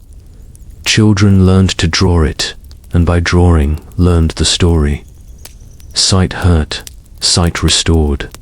Sight given to those before us, so that we might see more clearly now. Horus did not begin his reign with parades. He began it with visits, to canals that sulked and needed clearing, to storehouses that had turned mean and needed scales recalibrated, to judges who used too many words and needed fewer. He sat under a shade awning with elders who wanted long explanations and with farmers who wanted shorter ones, and he gave both the right length. A throne is a chair with listening attached. In the duot, Osiris received the eye offering and felt strength move through him like the first sip of cool water after a long task. He smiled the patient smile of a god who did not regret leaving a room where he had done what he could and now does what he must elsewhere. The field of reeds rustled kindly. Hearts waited to be weighed, ready to be found light. The verdict did. not erased the years of trial. It used them. Horus had learned the patience that comes only from being tested. So many different ways that one kind of power alone would never do. Set had been given a place to spend his force without breaking kitchens, and the Ennead had shown that slow justice, though tiring, builds a country that can last through centuries of weather and words. If you are listening toward sleep, this is a good part to exhale. Let the long courtroom fade into a wide room with deep shade. Imagine Geb's voice settling like dust after a harvest, soft and everywhere, saying, "This belongs here, that belongs there." Inside your own small kingdom, your room, your plans, your worries, do the same. Place things, put strength where it helps. Offer your bright, healed pieces to the past so they can feed you forward. Tomorrow will walk beside, Set again complicated, necessary, and newly assigned, and see how a storm god lives with a verdict that is not his. After that, we'll leave palaces and courts and sit in ordinary houses under the eyes of guardians who never make speeches but keep whole families safe. Safe, Taurit, the hippo mother, and others whose power smells like bread and clean linen. For now, let the feather rest level. Let the crown be only a symbol in a far room where you do not need to go tonight. The river breathes, the jackal keeps the door. A hawk dreams of morning and does not rush to meet it. Kingship, it turns out, is a steady hand and a generous eye, and both are already on duty. He is the color of dry wind and red sand. He smells of hot iron and far thunder. He is not soft. He is not careful. He is the sound a door makes when it has to be forced open to save the people inside. He is the hush that follows a storm. When air feels new again, Egypt has two names for its land. The black land, the rich soil along the Nile, where crops grow into red land, the harsh desert that begins where the green ends. Set belongs to the red land, not as a punishment, as a job. He is the guard at the edge. He keeps watch where caravans need strong will, where borders need a loud voice, where sand must be told to stay in its lane. People ask, why is he like this? The answer is simple and not simple. Set is built for push. He is good where the work is heavy, where others hesitate, where fear would slow the needed strike. On the solar boat, when the serpent Apep rises, Set plants his feet and throws the harpoon at the exact right breath. He does not pray first. He acts. That saves mornings. But the same force, used in the wrong room, breaks chairs and hearts. That is how the gentle king Osiris died. Not because Set was strong, but because strength forgot to kneel to mat. Set measured his brother in secret, built a perfect coffin, and made a party into a trap. That was not edge duty. That was envy. Dressed as clever, and the world paid for it. So who is Set? A villain, a hero? The truth sits between.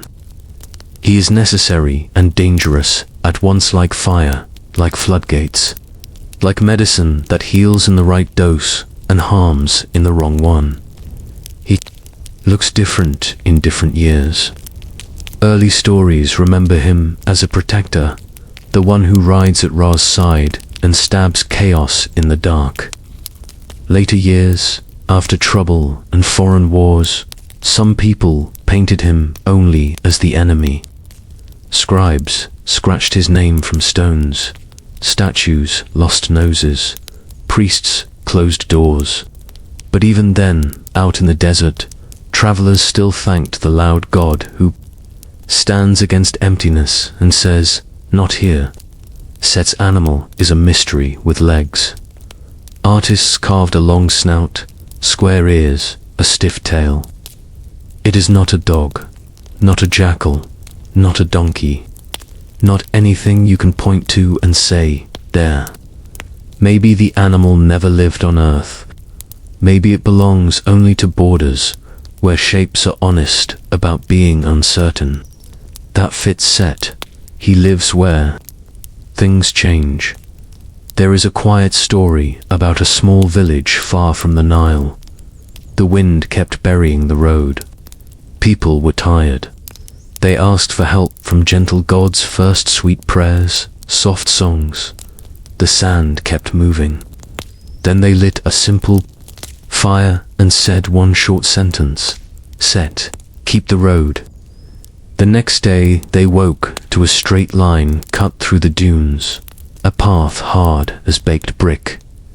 It was not pretty, it was useful. That is his blessing when he is in a good mood. When Geb gave the verdict, Horus gets the throne, Set keeps the desert. And the night watch, Set took the news like a boulder takes rain. He did not slump, he did not smile, he went to work. Storms, borders, the hard tasks nobody claps for. At night, he still steps forward when Apep tries the last strike. He still throws true. He does not ask for hymns. He likes a nod from Matt, better than a song. People who love tidy stories prefer heroes that stay shiny and villains that stay dark. Egypt's old tales do not always allow that. They put Set in rooms that make you argue inside. He killed a good king. He protects the sun. He tried to shame a young rival. He stands guard where others would go home. He ruins feasts. He saves dawn. Which one is the real Set? All of them. The lesson is not comfort. It is discernment. Where do you put a force like this so it breaks the right things? He breaks. Stuck things well. A scribe tangled in long sentences. A judge tangled in favors. A canal clogged with years of silt. Set likes those problems. He bangs the table. He says, enough. He sends men with shovels. He cuts new channels. People grumble. Then water runs and fields drink, and everybody sleeps better, though they will not admit it. In that sense, Set is the patron of the hard first step. He also breaks what should not be broken if you let him in the wrong door. Leave him alone in a nursery and you will come back to toys sorted by size and a child crying because fun got organized out of the room. Never give Set the baby. Give him the stuck gate, the stolen ox, the bandits at the pass, the storm that will not take a hint. He will shine. In the court years. When trials ran long and tempers ran longer, Set did one thing right by accident, and one thing wrong on purpose. Right by accident, he forced the gods to test Horus every way a king can be tested. Force, wit, patience, law. The land got a better ruler for it. Wrong on purpose. He tried to win by humiliation and trick food, hoping shame would erase a claim. It backfired. Truth has its own light. When it shines, jokes turn into proof against the joker. Is there kindness in him? Not in the soft way. But there is a rough fairness if you catch him on the edge road at dusk. He will share his water with the traveler if the traveler shares his map. He will chase jackals from your goats if you stand next to him, not behind him, and hold your own stick. He will not do your work. He respects effort. Set is also the god of outsiders' foreign winds, strange faces at the gate, new goods on boats, with unfamiliar sails, that make some people nervous, and sometimes they are right, but a country that never meets strangers turns small in the head. Set walks the docks and watches deals. He likes trade that sounds like honest metal. He does not like sneak. If you want an image to rest on, Picture the red crown of Lower Egypt, tall and simple, curling at the front like a tongue that can speak commands. It is not his crown, but it carries his color, Deshritha red, of desert and warning and fresh clay. When you see that red in old art, think of Set standing just off the green fields, arms folded, making sure wind does not break the wheat before harvest. There were kings named for Set once.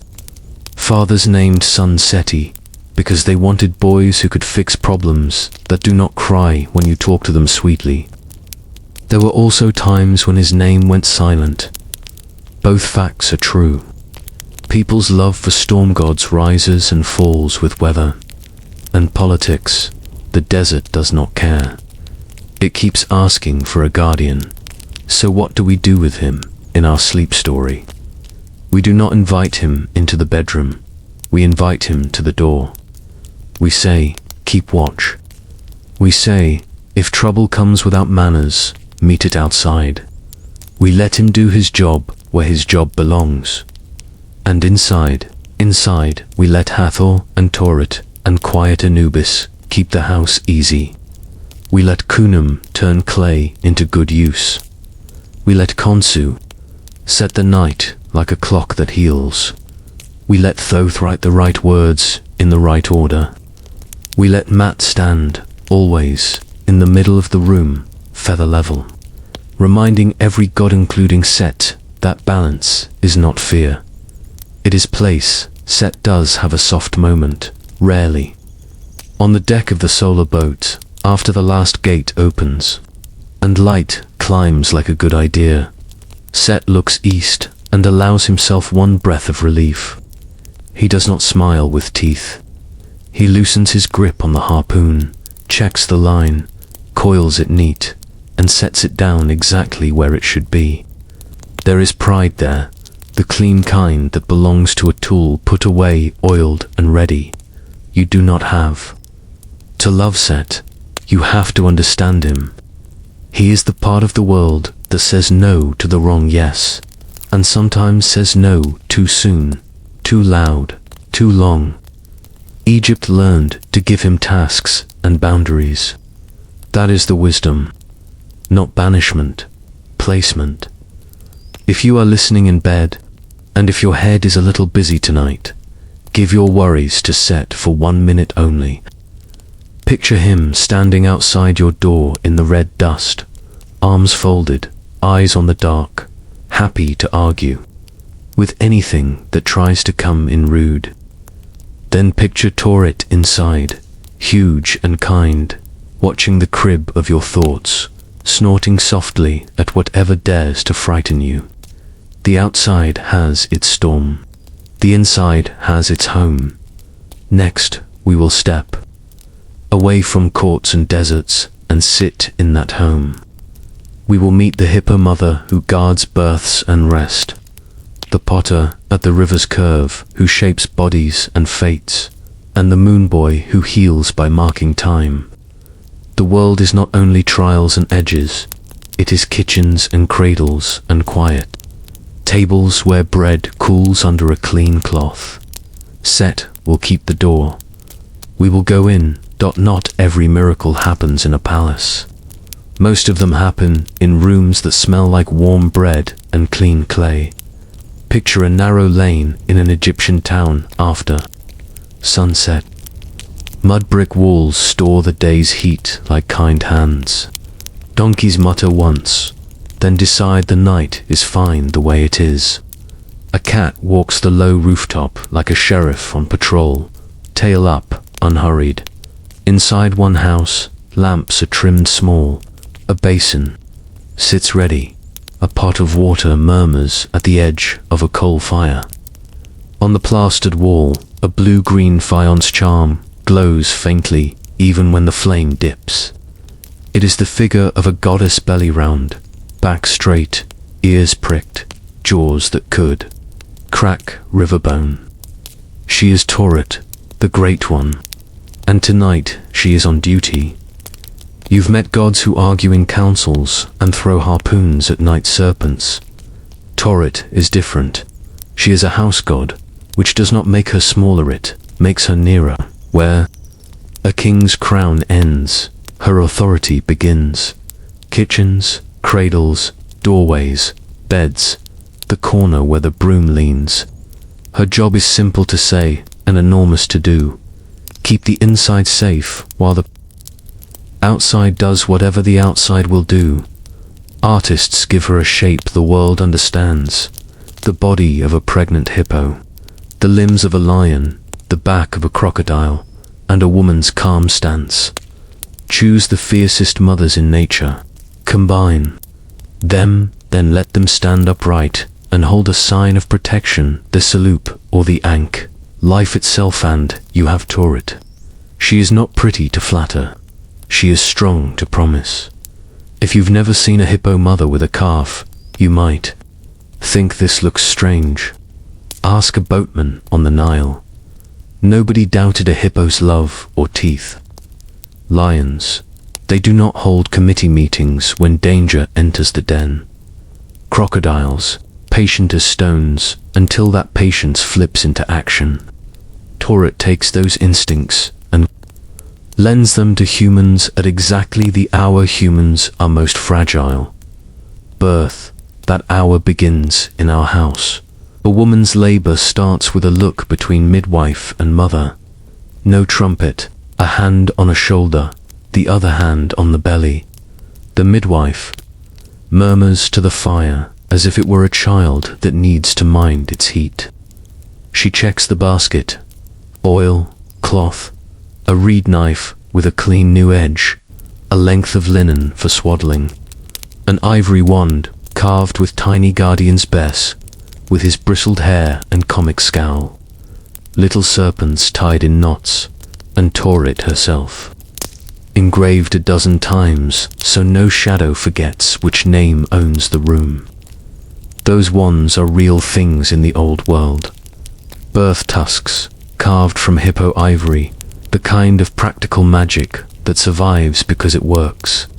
You pass them from aunt to niece, midwife to midwife. Every nick is a story of a night like this. The woman squats on birth bricks, plain blocks, warmed by the fire because gravity is a friend if you let it be. Two women hold her under the arms. Another smooths oil along her lower back in circles. Learned from mothers and learned from river water. Someone shakes a little sistrum, Hathor's rattle, a glass bright sound that cuts worry into smaller pieces. Someone else lays the knot of Isis on the threshold. A red cloth charm tied so many times the knot remembers the shape of safety and teaches the door to keep it. And in the doorway, at the edge where Set stands outside, doing his weather, Job Tauret stands inside, doing hers. She is not ghostly. She is present the way courage is present. A feeling that fills a room and teaches everyone how to breathe. Her stance faces the world. Her gaze angles in toward the family. Try me. That look says to anything with bad manners. Nothing tries. You will hear her name under the midwife's breath. Not shouted, said like a friend you want near. Tauret, keep the road. Tauret, keep the way. Great one, hold the door. The words are simple because simple works in small rooms. Outside, a neighbor taps the wall twice. Old signal, we're here if you need water. We'll stay quiet if you don't. A grandfather rolls a date pit in his palm and pretends not to worry. A boy tells the cat it's his job to chase the kind of fear that looks like shadows. The cat agrees by not leaving Dot inside. The night arranges itself for something joyful and messy and holy and very human. The mother's face goes through 100 expressions. None of them is weakness. Strength looks like this. A jaw unclenched between waves. A joke cracked at the exact minute a joke is medicine. A hand gripping a forearm without apology. The midwife hums a line. Come by the easy road. The baby listens. The baby takes the road that's offered, a cry. It is not delicate. It is not meant to be. It is a flag set on brand new ground. This house has one more heartbeat now. The midwife laughs. That laugh she keeps for the best moments, half victory, half relief. She lifts the child by the heels just so, wipes the mouth, and lays the small, loud miracle on a folded cloth that used to be a bride's shawl. Somewhere during those first exact minutes, watch the shrine niche by the lamp, tore its faience. Face catches the flame. Her painted eyes reflect a tiny fire twice. The headdress under the pallet-curved wood that keeps hair and dreams from tangling has her carved on the support. A small guardian holding up the sleeper's neck. Sleep in Egypt is not just nap. It is a place traveled. Torret guards that travel to so nightmares choose a different house.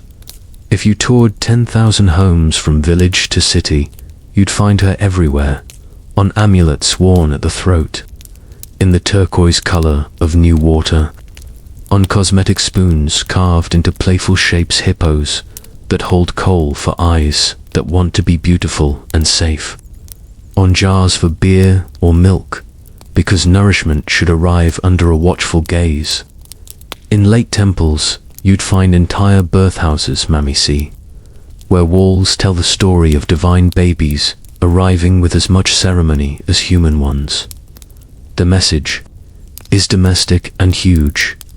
The gods were born, you were born. The world respects both arrivals.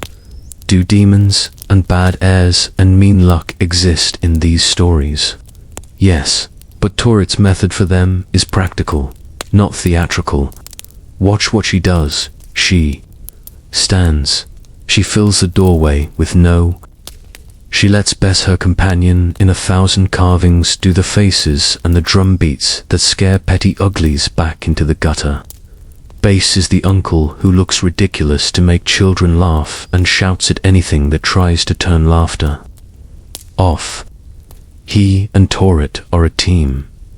Big mom energy and loud dad energy, and all of it aimed at keeping the inside of a house.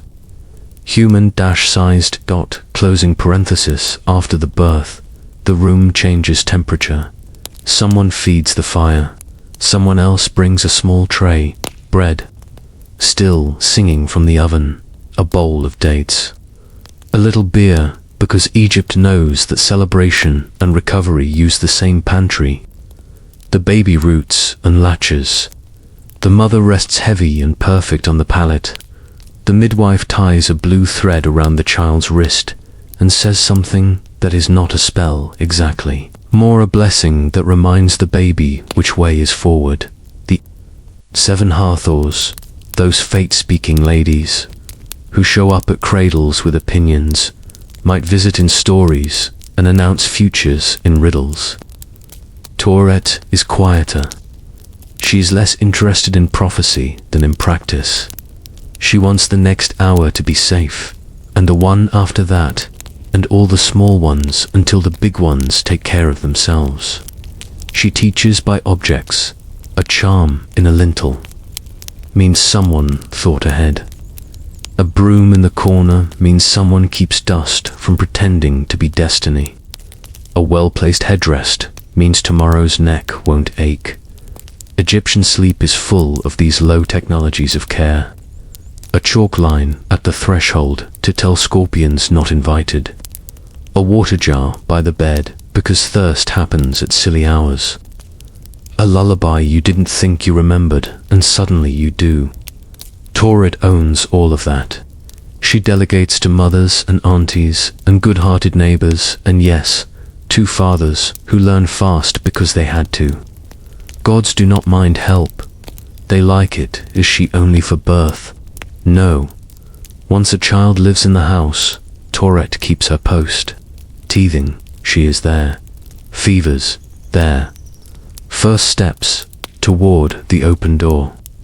There with a warning snort that makes the toddler reconsider the great outdoors for one more week.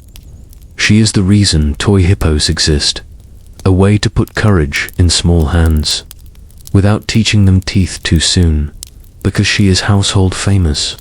Tauret appears where daily grace lives, on mirrors with handles shaped like a back, reminding the person using it that beauty and protection are not opposites. On spoons where a hippo carries perfume or medicine. On cosmetic palettes, because eyes that see clearly deserve to be decorated and defended. And she is not only cracking level. Look up on a cold, absolutely clear night, the kind where the desert sky lets you see every needle prick of light. The north holds a slow-moving cluster Egyptians once read as a hippo in the sky. The circumpolar stars never set. They keep watch while the others come and go. That's Tauret too, eternity doing the night shift for ordinary rooms. You can see why later mothers and fathers in every century liked her even if they didn't know her name. She is the patron of I put water by your bed, of I checked the latch, of text me when you get home, of the group chat that lights up when someone says contractions started and suddenly there are rides, soups, playlists. Spare hands. When protection grows up, it looks like logistics. What does the myth want from you, listening here under your own roof? Not a sacrifice, a posture. Let the inside of your life be the place where courage stands in the door and sweetness runs the kitchen. Put one small guardian where you'll see it in the morning. Note to yourself. A glass of water. A book turned to the page you want. If the outside knocks rudely, remember you have rules and a big mother-shaped no you can borrow whenever you need it. The birth in our house ends, as nights like this tend to end with clean cloths in a basket, the floor wiped with vinegar water, the fire ticked down to an ember, and 3 sleepers under one roof while a 4th keeps watch. The cat on the sill, the midwife in a chair she swore she wouldn't fall asleep in, Tauret at the door, unblinking. She is not sentimental. She is fond. There's a difference. Sentiment asks for thanks. Fondness just shows up again tomorrow. Outside, Set scuffs the ground once, satisfied that the outside is behaving, and goes back to his edge road, above Kepri. Rolls the thought of morning between his forelegs. On the river, a heron stands so still you might accuse it of being carved until it decides to move and proves that life is the better sculptor. And in a room that smells like bread and soap and a new human, someone sighs in sleep, and someone else answers with that soft answering sigh that means yes, I'm here. Tauret hears both and allows herself the smallest relaxation in her shoulders. Not because the night is harmless nights, rarely arbed, because the inside is held. Next, we'll walk down river to a curve where clay is perfect and water talks to hands. There we'll meet Kunim, the ram-headed potter who turns mud into knees and hearts and destinies, one spin at a time. If Tauret keeps rooms safe, Kunim gives those rooms people learned not in a batch, but with the attention that makes you feel handcrafted, because in these stories, you are. The house is quiet now. Tauret still keeps the doorway big and kind, but inside the air has cooled and the baby's breaths count time better than any water clock. When the world sleeps this well, the Nile remembers an older promise and the river carries us upstream past palms, past owls sliding like ideas, through the dark toward a rocky bend where the water narrows and speaks with muscle. This is the first cataract, the stone mouth of Egypt near today's Aswan, and on an island there, when night is most itself, a workshop lamp comes on. That lamp belongs to K.N.U.M. You would know him by the silhouette, a broad-shouldered craftsman, in a clay-stained apron, with the proud curling horns of a ram and hands that look strong enough to lift a door and gentle enough to untangle a necklace. No crown tonight, just sleeves pushed up and a foot rocking a treadle. The wheel begins to turn. Potters everywhere begin the same way. They wedge the clay, folding and pressing until air pockets and stubborn thoughts go out. Kuhn does this with a patience that could fix a century. He sprinkles water from a little jar and works the Nile mud silt. Memory and mineral and mineral, it smells faintly of rain that hasn't fallen yet. He centers the lump on the wheelhead. The wheel spins, fingers steady, breath steady. Nothing hurries and nothing dawdles. He's not alone. Gods who love beginnings drift through this shop the way helpful aunties drift through kitchens. Hecate, the frog goddess of new life, sits on a stool with her knees tucked up, smiling like midwives do when they're waiting for their exact moment. Mescanet, lady of the birth bricks, checks a basket of linen labels where destinies will get their first gentle stamp. Shy, who minds fortune, stacks the minutes and years in neat bundles like papyrus reeds. And outside, you can feel Satyr and Anu Ketnal, goddesses of the islands and flood listening at the windows. Because Khan's work and the river's work are one long scene. Ready? Hecate asks, not out loud. Khinum nods. He does not throw vases tonight. He throws people. First he draws up the walls of a tiny body thumps. Inside, fingers outside, pressure exact. The clay listens. A chest, a shoulder slope, elbows. That will fit on the edge of a table years from now while their owner decides something important. He trims a little weight from the base so the stance won't tilt. He smooths a seam, no, not too smooth. A human needs edges to catch light. Next to the main wheel sits a second small one, turning in close harmony. On that wheel he shapes a match, not body, but carve a vital twin. The life shape that stands up when you do and lies down when you sleep and follows you like a loyal shadow with opinions. Two wheels, two forms, the same hands moving between them. Clay to clay, breath to breath. What about the face? Hecate prompts, polite but invested. Khinum chuckles, the low-way master craftsmen do. He doesn't keep a catalogue of noses on the shelf. He makes them as he goes. This one, a gentle bridge, a little wider at the tip, a friendlier kind of serious. Eyes not perfectly symmetrical because reality isn't. Symmetry is for tiles, not souls. A mouth with more corners than most, the kind that will find laughter even on lean days. A chin that says steady, not stubborn. He presses a faint dimple. He pauses at the ears these matter. He turns the left just slightly forward. This child will listen first and answer later. Hecate lifts her ankh, the small looped cross that means life, and holds it to the clay chest like a stamp of approval. Not yet, Kamsluk says. Soon, he scores the wrists so the hands will take to work without complaint. He wraps a tiny curve into the right forefinger. Yes, this one will fidget with strings and threads and create neatness the rest of us will mistake for magic. On the second wheel, he shapes patience into the car and adds 3 grains of courage, not more, not less. Too much courage and a person becomes spectacle.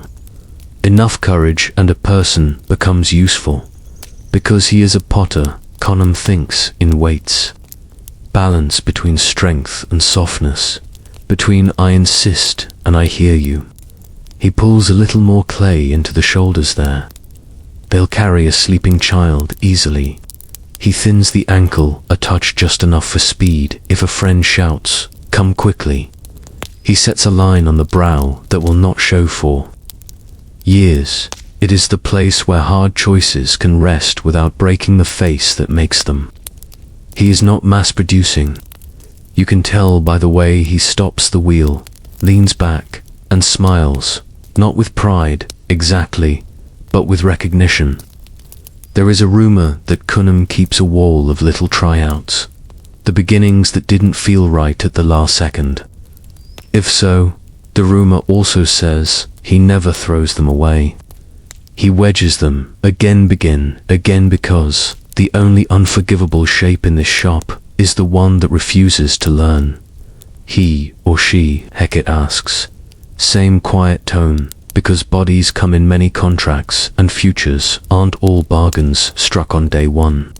Child Khunnum says, which is both answer and protection. Let the house and the years take it from there. He smooths the crown of the tiny head with a thumb. And for an instant you can feel how every newborn skull across Egypt knows that exact touch. He lifts the car from its wheel and places it beside the body. They are not glued. They agree to each other, the way a well-fitted lid agrees to a good jar. Hecate breathes not air. Something bright around the chest rises under her ink stamp. Some myths say she whispers a name right then. Others say Renanutet will give a secret name later and a public one later still. Either way, a person now exists who did not exist before. And the shop grows warmer by one breath. Khunnum swishes his hands in a basin. The water clouds and clears. He doesn't waste it. He pours the used water back into the jar that feeds the wheel. Nothing here is careless. The god of the wheel also minds the sluice gates of the Nile and Shant imagination put the flood under. His Kiso, of course, he runs his studio like a river. What spills here feeds there. What waits here arrives in season there. When the inundation is stingy, people will come to Elephantine with prayers like buckets. And Khunnum will loosen the flood just enough that the black land drinks and the red land stays politely outside. He is a maker of bodies and a manager of timing. On a shelf high above the wheels sit special commissions. Not kings by right, but kings fit for duty. Myths are picky about this. When a pharaoh is needed, Khunnum shapes a body built to hold Mat without wobbling. He thickens the heart with compassion that will stand a long tax day. He trims away the swagger that breaks levees and replaces it with a thing rarer than charisma. A talent for listening that makes courtyards cooler in summer. He calls Hecate twice for these, and Hecate comes twice, amused and serious at once, because double care never hurt a throne. In a corner, because every good shop has a corner where repairs happen. Keeps golden slip for mendings. Pottery cracks when the world is not gentle. Lives do, too. He does not throw cracked things away. He lines the hairline with brightness, rubs it in with a thumb until the seam tells the true story. Broken, mended, still beautiful, maybe more. A person does not become less because a year was hard. They become Kildash, tested. He sets the new child on a tray beside other newness. One has wrists strong for weaving. One has an eyebrow permanently inquisitive. One has a laugh already lodged. In the throat like a spring pop. The right cork and you'll hear it. Khunnum labels each tray with a palm-sized shard of fired clay. The labels aren't destinies, they're materials lists.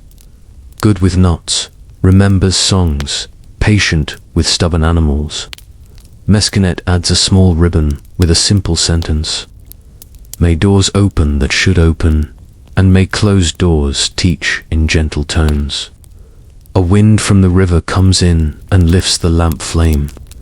Outside, sat on the granite like two notes of a chord, Satit and Anuket shift their water jars.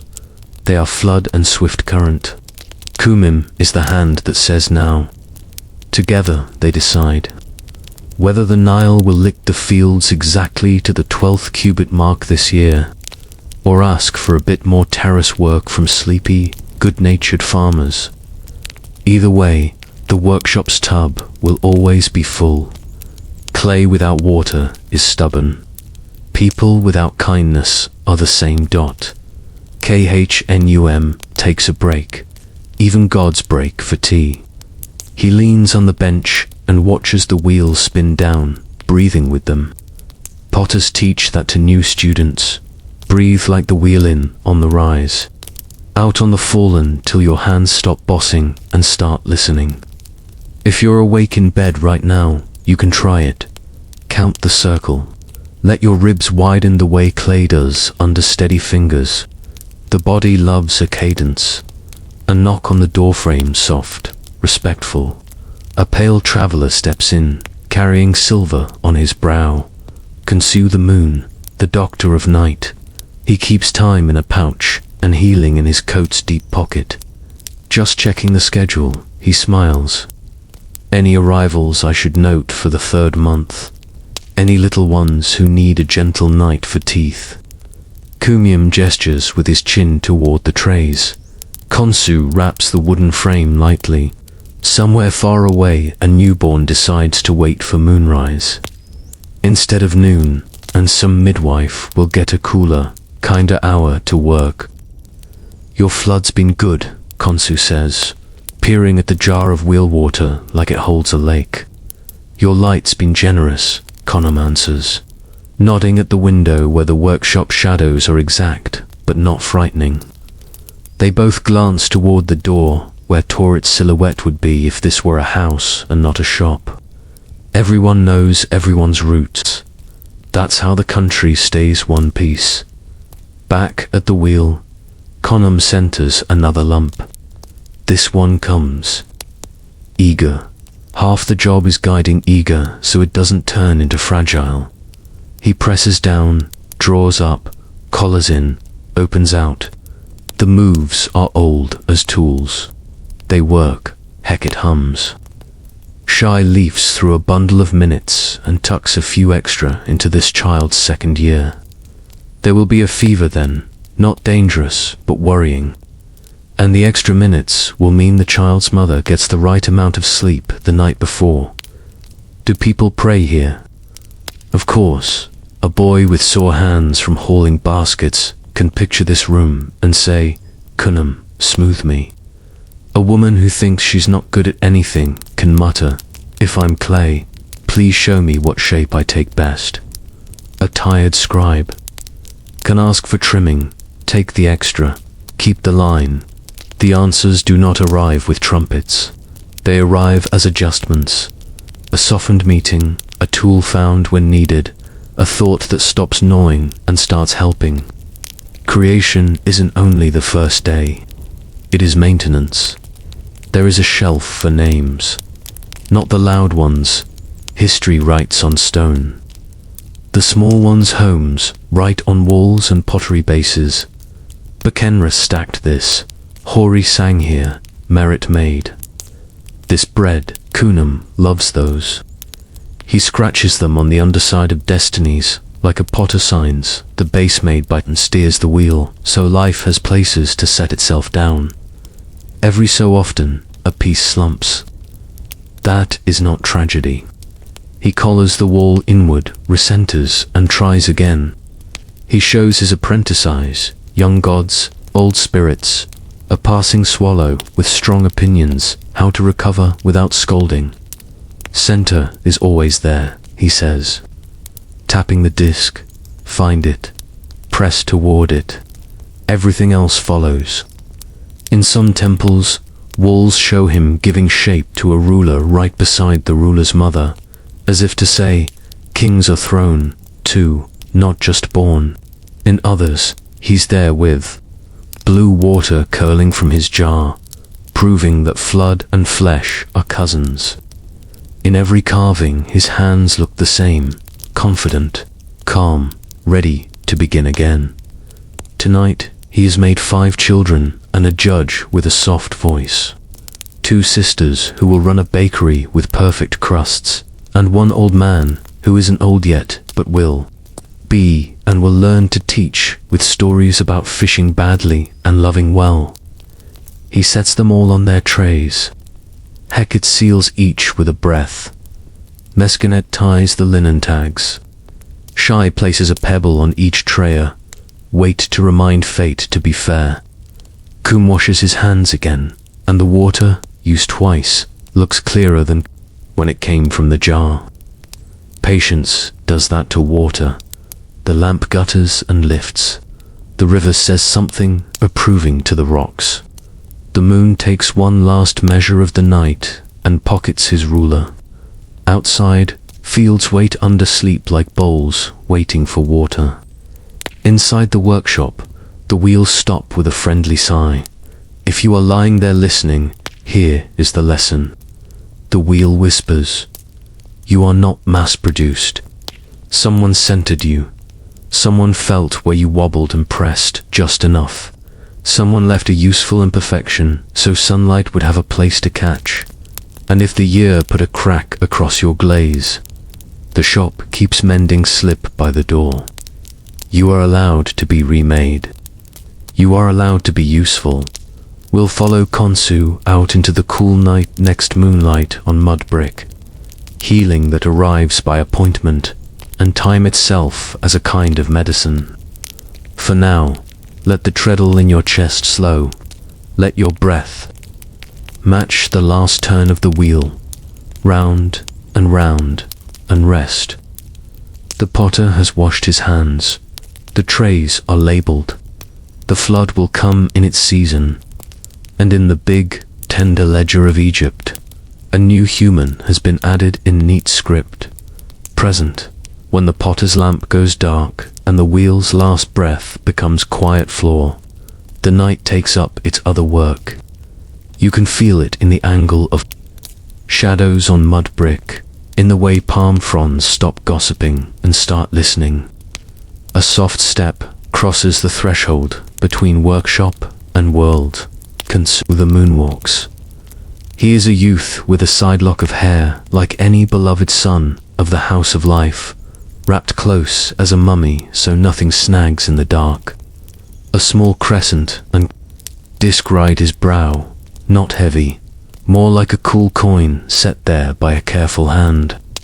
In one palm he carries time as if it were a bowl of water you do not want to spill. In the other, a slender staff that knocks gently on the hours so they remember to open. Khonsu's names tell you his route. Khonsu Neferhotep, Khonsu, the good bringer of peace. Khonsu Parisicum, Khonsu who makes power. Khonsu the traveler, the one who goes and comes back with nothing missing except, sometimes, your fever. He takes no throne tonight. He takes a schedule, not the bossy kind, the kind a good doctor keeps. Visits, doses, rest, follow-ups. The night is not a blank. It is a clinic. The fever and the window a lane in Thebes curves like a shoulder. Cats pad through it, content with their shift. In a small house, a child burns a little too bright. You know that heat if you've ever pressed your lips to a forehead and felt a worry sharpen behind your eyes. The mother has done everything a smart person does. Damp cloths, a whisper to Torit in the doorway, a word to Base to chase off whatever. Silly things started this. She sits with the child and tells a small story about a boat that did not tip. The flame in the niche trembles. Khonsu passes the window. He does not burst in like a hero. He measures. He lowers the room by 1 quiet degree. He shortens the hour by the length of a lullaby and lengthens the next by the length of a nap. He sets the child's breath to the old patterned 4 grains in 4 grains. Out then tucks the minutes around the pair like linen. The fever loosens its jaw and lets go. The mother dozes, the honest doze earned after worry. Outside, Khonsu notes the address in a ledger that isn't a book. Tomorrow night, he will pass again, just to make sure. The silver road and the red land's edge, a trader, misread the dunes and grumbled himself lost. He has water, but his sense of direction has decided to be dramatic. This is how people become stories told, with sighs.khons. He draws a faint silver line along the top of a ridge. Not a highway, a hint. The trader looks up, sees the ridge stripe, and remembers, oh yes, how to read shadows on slopes. He digs his heels in, walks across the wind instead of into it, and finds firm ground in 10 minutes. Thank you, he tells no one in particular. The moon acts like he didn't hear. He heard sometimes help is loud. Khonsu's help is angle. Time is a dose, not a cage. People think of time as a ruler. Khonsu treats it like medicine. Too much wakefulness at the wrong hour and you get frayed. Too much sleep when the field wants water and you get hungry next season. He sets doses. Waxing nights are for gathering. Start things that need growing plans. Letters, repairs that profit from momentum. Full nights are for sharing. Dinners run long. Songs borrow an extra verse. The city breathes at the same tempo. Waning nights are for release. Say the apology. Clean the corner you pretend not to see. Set down the idea you keep carrying because you liked it once. Dark nights are for quiet. Sharpen tools, oil hinges. Learn a prayer by heart and try it on your own breath. Priests track this with water clocks, notched palm ribs, and an eye that knows how long a lamp should last. Grandmothers track it by joints. And bread knead on the third night, it rises better. Khonsu approves. He loves measurers, the scribe who marks margins so words don't wander, the sailor who counts breaths between strokes, the student who underlines only what she truly wants to keep. Time is not a whip in his hand, it is a metronome. The patient who lived far away there is a story. Egypt kept because it has the exact shape of Khonsu's kindness. Messenger from a far kingdom arrived in Thebes with dust on his teeth. His lord's daughter was sick, not with a sickness doctors could see, but with a clanging thing that made her eyes go elsewhere and her hands forget rest. The king of Thebes went to Khonsu's temple and asked the god to travel. The statuette. The statue was placed on a bark with poles and carried north and east, priests humming the steady songs that make a procession a moving room.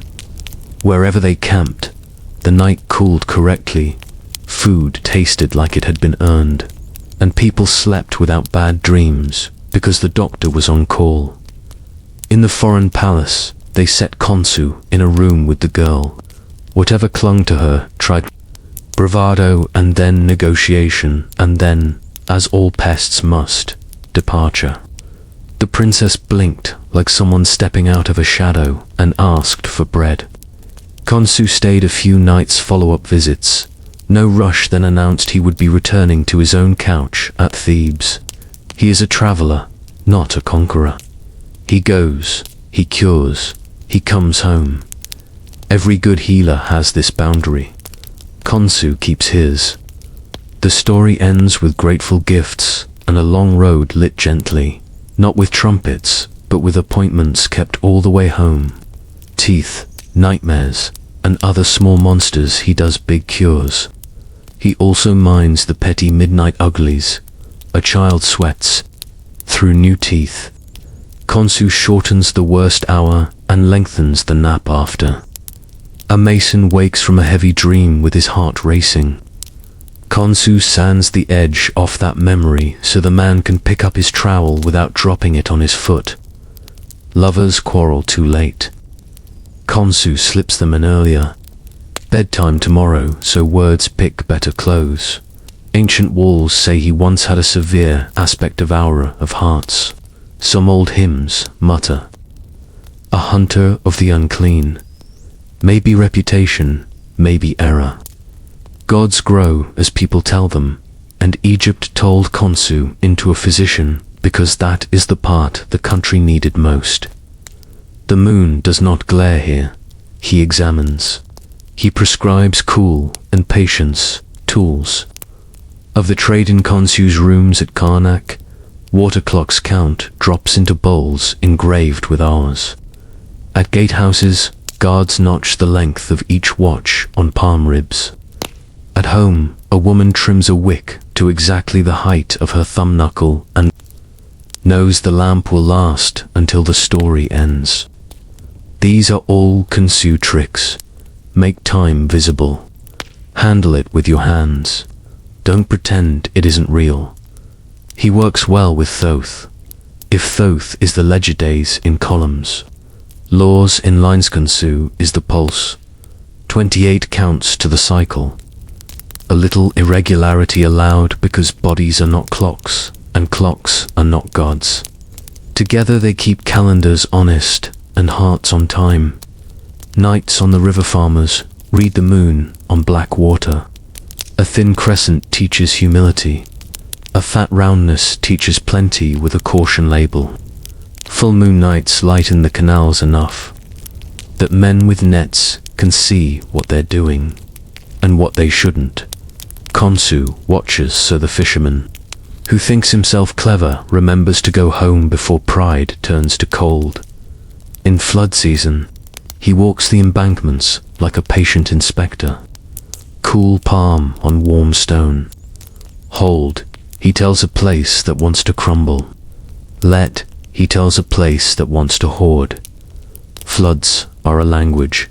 Khonsu translates. Enough. Dream medicine. Not every cure uses waking dot. Khons. You keeps a drawer of dreams, steeped like tea. He writes prescriptions in images a person can remember after breakfast. A door that opens only when you stop pushing. A knot that loosens when you breathe out. A path that appears when you look at your feet instead of the horizon. He leaves them, tucked under pillows and on the cool side of linen. In the morning, someone says, "I feel better, and I don't know why," and then washes their face and goes to work with less noise in the head. That's treatment. Every few weeks, he presides over a small incubation at the temple people, sleeping in a sacred court to receive helpful dreams. The floor is swept, the water jars are full. The priests know enough to be quiet. Khonsu's only ritual is timeliness. Lights out when he says, up when he says, and in between, the slow work of repair, a stitch at a time. How to borrow the moon, you can take some of his practice home without incense or altars. If your head is loud, count the moon's phases on your breath. Wax, inhale, wane, exhale, and once each minute, a long new pause where you let your jaw hang loose like a gate unlatched. When a worry wants to own the whole night, tell it you get 10 minutes at the next full moon. Write the worry on a scrap. Put it under a stone. On that night, open it, give it the promised 10, then fold it small and trade it for action or for trash. Time limits are kindness. Keep a tiny ledger on your table. 3 boxes for begin, continue, stop. Each week, move one thing. This is Thoth's trick, done in moonlight. Khonsu is not offended by small hacks.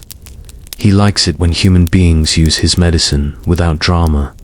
A young god who knows how to live. If you ask the sun what it is to be a god, he will talk about duty and weight.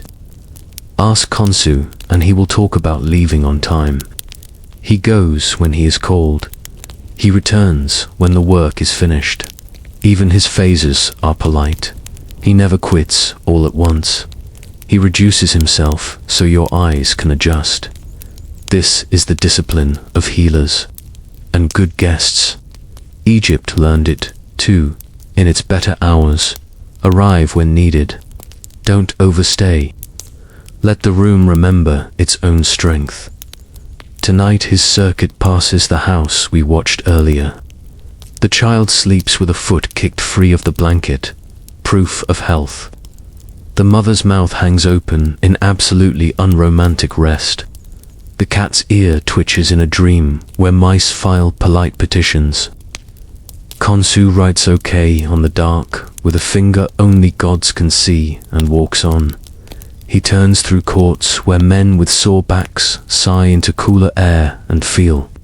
The sigh go all the way into old knots no doctor can find with fingers. He glances up at the prow of the solar boat set, coiling a line neat as a lesson. Menon lying like a living bulwark. Ra in his thoughtful atom face, letting everyone finish their piece of the night. He checks the schedule with matte feather level. No rush and tips his chin. On time, then he stops what we insist on calling the sky and listens. Not to music, to regularity. Crickets, water, sleep breaths through a city that has learned something about trust. When your ears hear patterns, your heart decides it can keep one, too. That is half of healing. Teach the body it is allowed to be rhythmic again. Khonsu resumes. He will fade in a few nights, not as a punishment, as a reminder that dark is also medicine. Seeds swell in it, cuts knit under it. Grief cools inside it until it can be carried without burning the hands.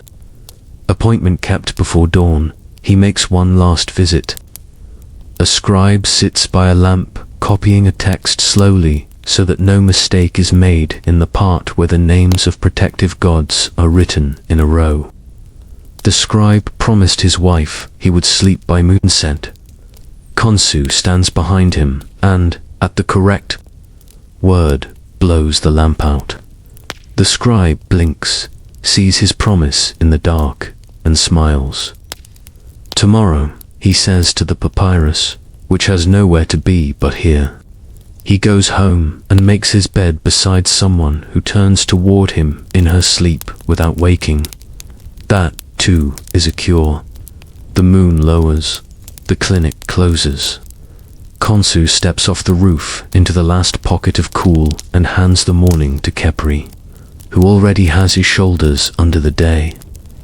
They nod like colleagues swapping shifts in a hallway that does not need light to be real. If you're still awake, inhale once for wax, once for Wayne, and once for new pores. You are under good care. Somewhere a ledger of hours has your name, written correctly. If sleep comes, don't chase. Let it catch you. If it waits, sit with Khonsu on the step and turn your worries into timed tasks. Either way, you are not alone. Next, for our last watch, we'll go where all these roads lead. The Hall of Two Truths, where Anubis tends the scales. Thoth writes what is, and Matt lets a feather decide what crowns cannot. We will walk quietly. We will stand where hearts are measured and learn why a light heart sleeps best. For now, the moon has kept his appointments. The city belongs to morning again. And in a room that needed cooling, a child sighs fast, then slow end the sound. Lands exactly on the line between minutes that Khonsu drew for him hours ago. Dawn has its hands on the horizon. Khepri nudges the golden bead of morning up the slope of sky. The moon has folded his clinic and gone home. Cats finish their patrols and sit like punctuation on low walls. Somewhere, a baker cuts the first crust and steam writes a brief poem.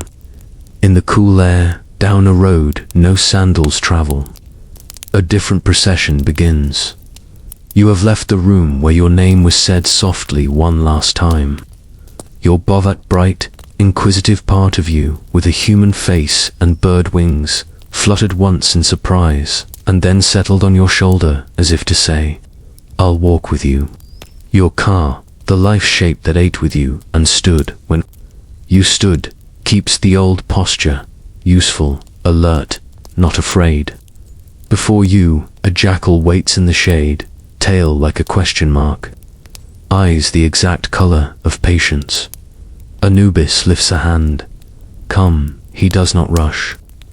He does not lecture. He guides as if he has done this every hour since the first hour he has, and still thinks each story matters. It does. The path moves through reed breath and temple quiet, past doorways that ask polite questions. Gatekeepers appear with names that sound like riddles. He who oppones for the just. He who drinks truth, and every answer you give is not a password, but a proof. Gestures remembered. Kindness is kept, the small, honest weights of a human life. You pass the lake of flowers, a sheet of water so still that it uses sky for a mirror and doesn't spill a drop. A ferryman tilts his pole in salute. Not yet. The crossing is for after. First the balance, then the field.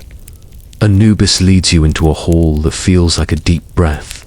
The floor is black and polished enough to hold a second world. The columns climb like date palms taught perfect posture by Mat herself. Light rests. In the room, not bright, not dimmed true, you could read by it without squinting. That is the point. At the far end sits Osiris on a throne carved like a promise.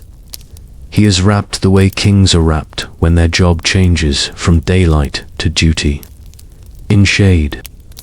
Behind him stand Isis and Nephthys like calm wings, hands raised in the old gestures that mean protection without fuss.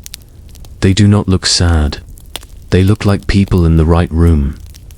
To one side, a pair of scales gleam. On one pan, a single feather mat, S. Feather, the shape of balance made into something body-light. On the other pan, when the time comes, your heart, not a metaphor, not a token.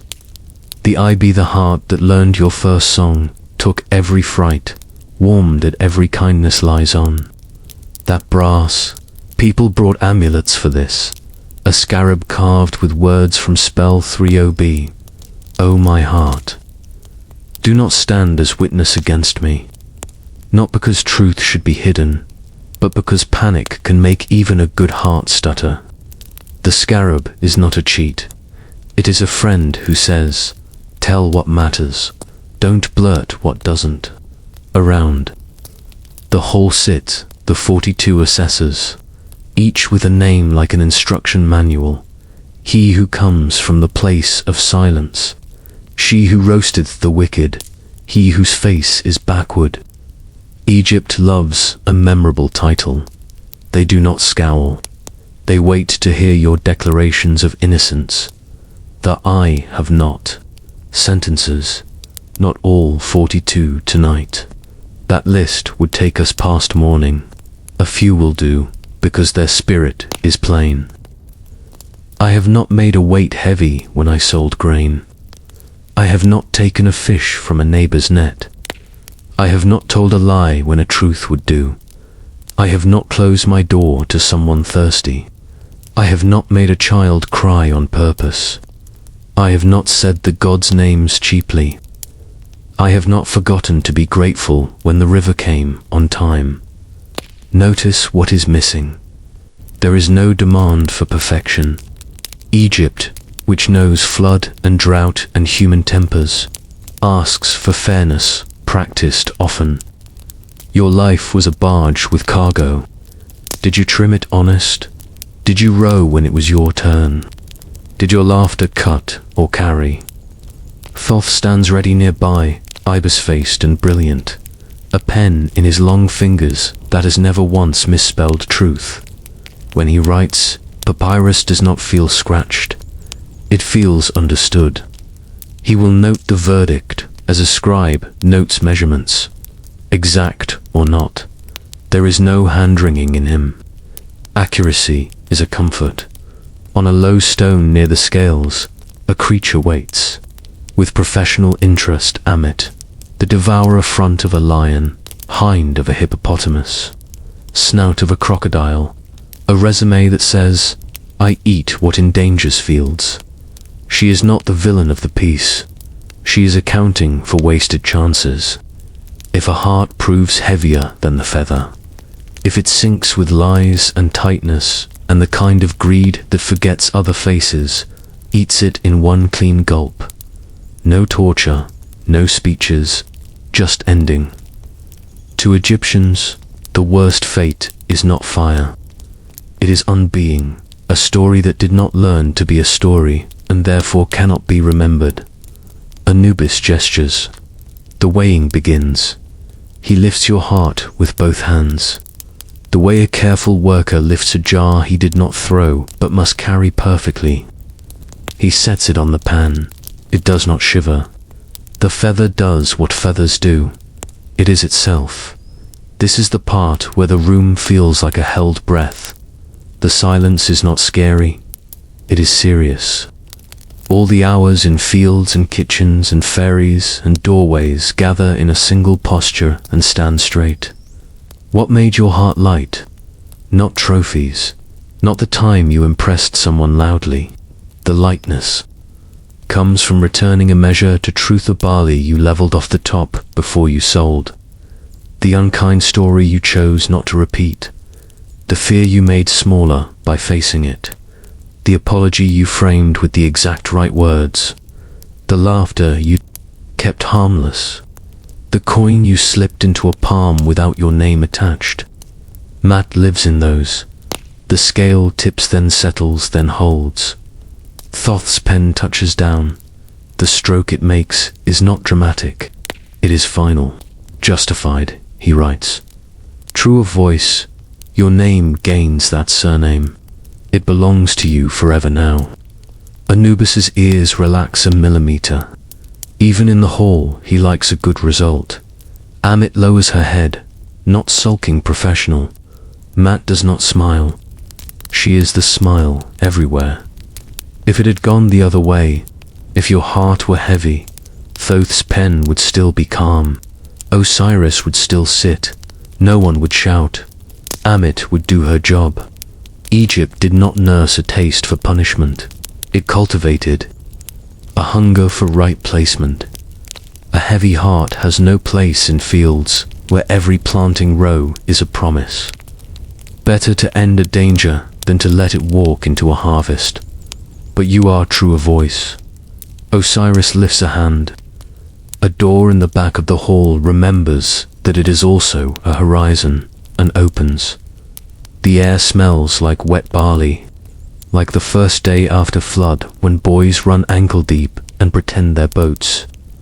A wide country spreads out, green in the attentive. Way a field is green when someone loves it.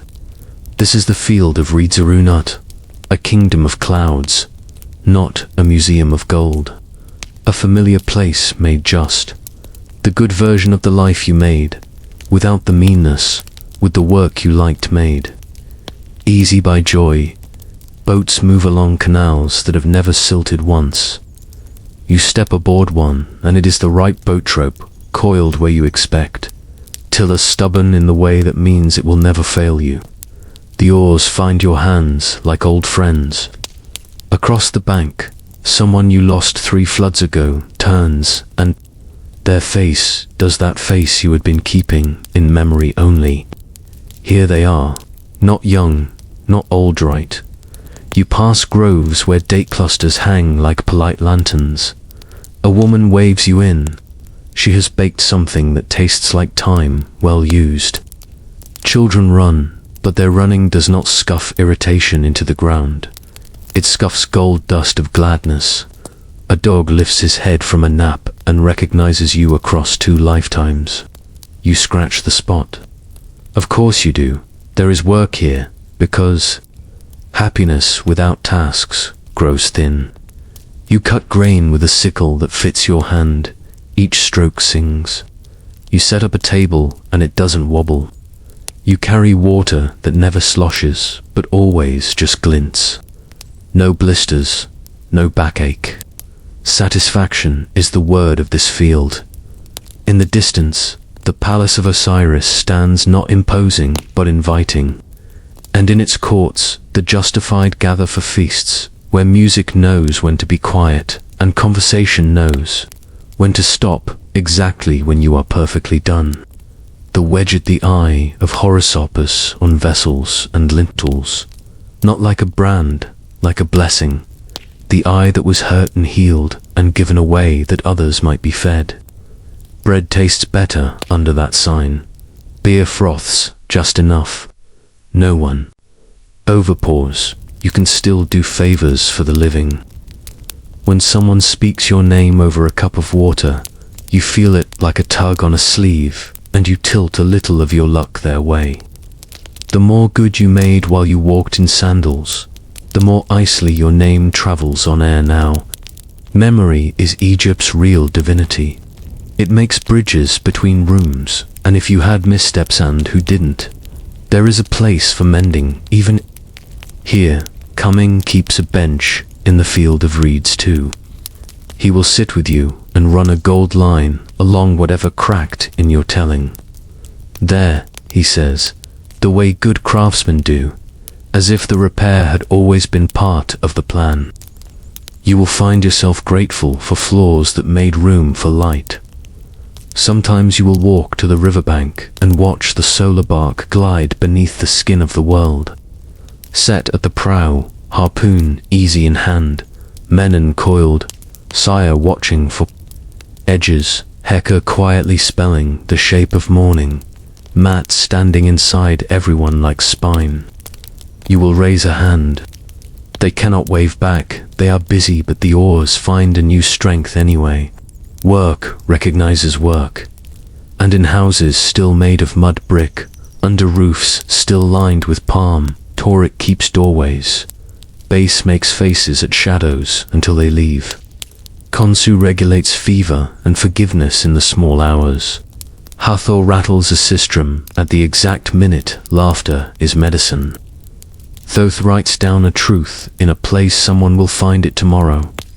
Sekhmet waits in a statue for the hour when righteous teeth are needed, and then stands down for wine and dancing when they are not. Isis invents another thread that ties what could break. Osiris weighs another heart and nods once kindly.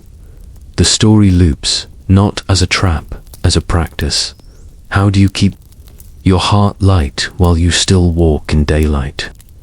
Keep measures true. Use your thumb to level the cup of grain even when no one is watching. Balance delights the feather. Keep names alive. Say the ones who fed you. Thank the hands that throw your daily bowl.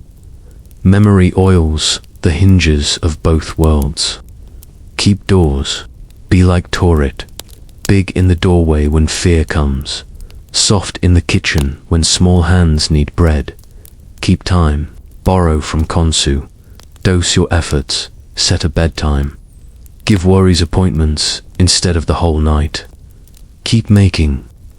Trust Komim. If today slumps, collar in, recenter, begin again. Mend with gold when you crack. Keep the boat. When the night job calls your actual one.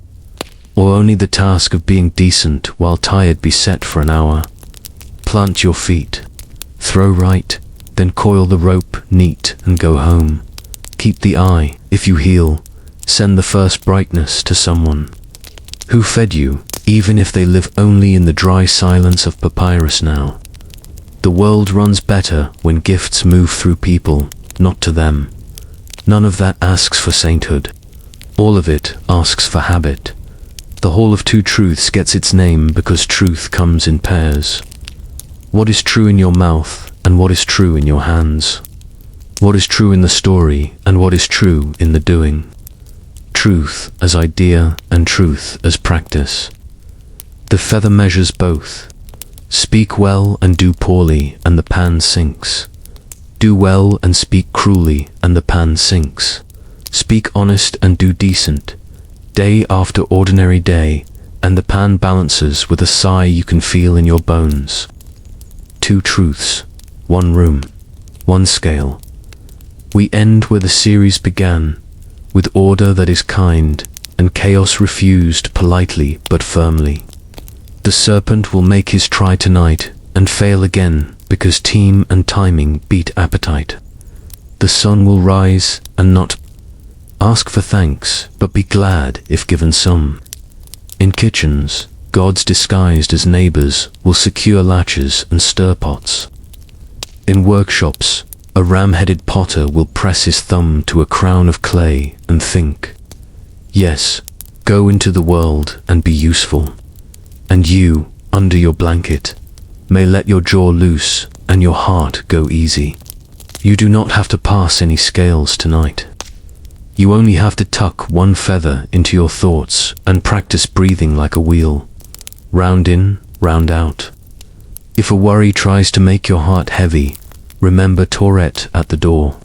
Remember Khonsu's ledger. Remember that even Amit is not a monster, just a reminder that the life you want is built out of the choices you make. Somewhere in the field of reeds, a boat bumps a dock gently, and someone who loves you very much laughs at a joke you haven't told yet. The sound takes its time getting here. You will hear it when you need it. For now, let the whole dim to grey. Let the feather rest. Let Thoth cap his ink. Let Anubis walk you back to the kind of sleep that knows morning.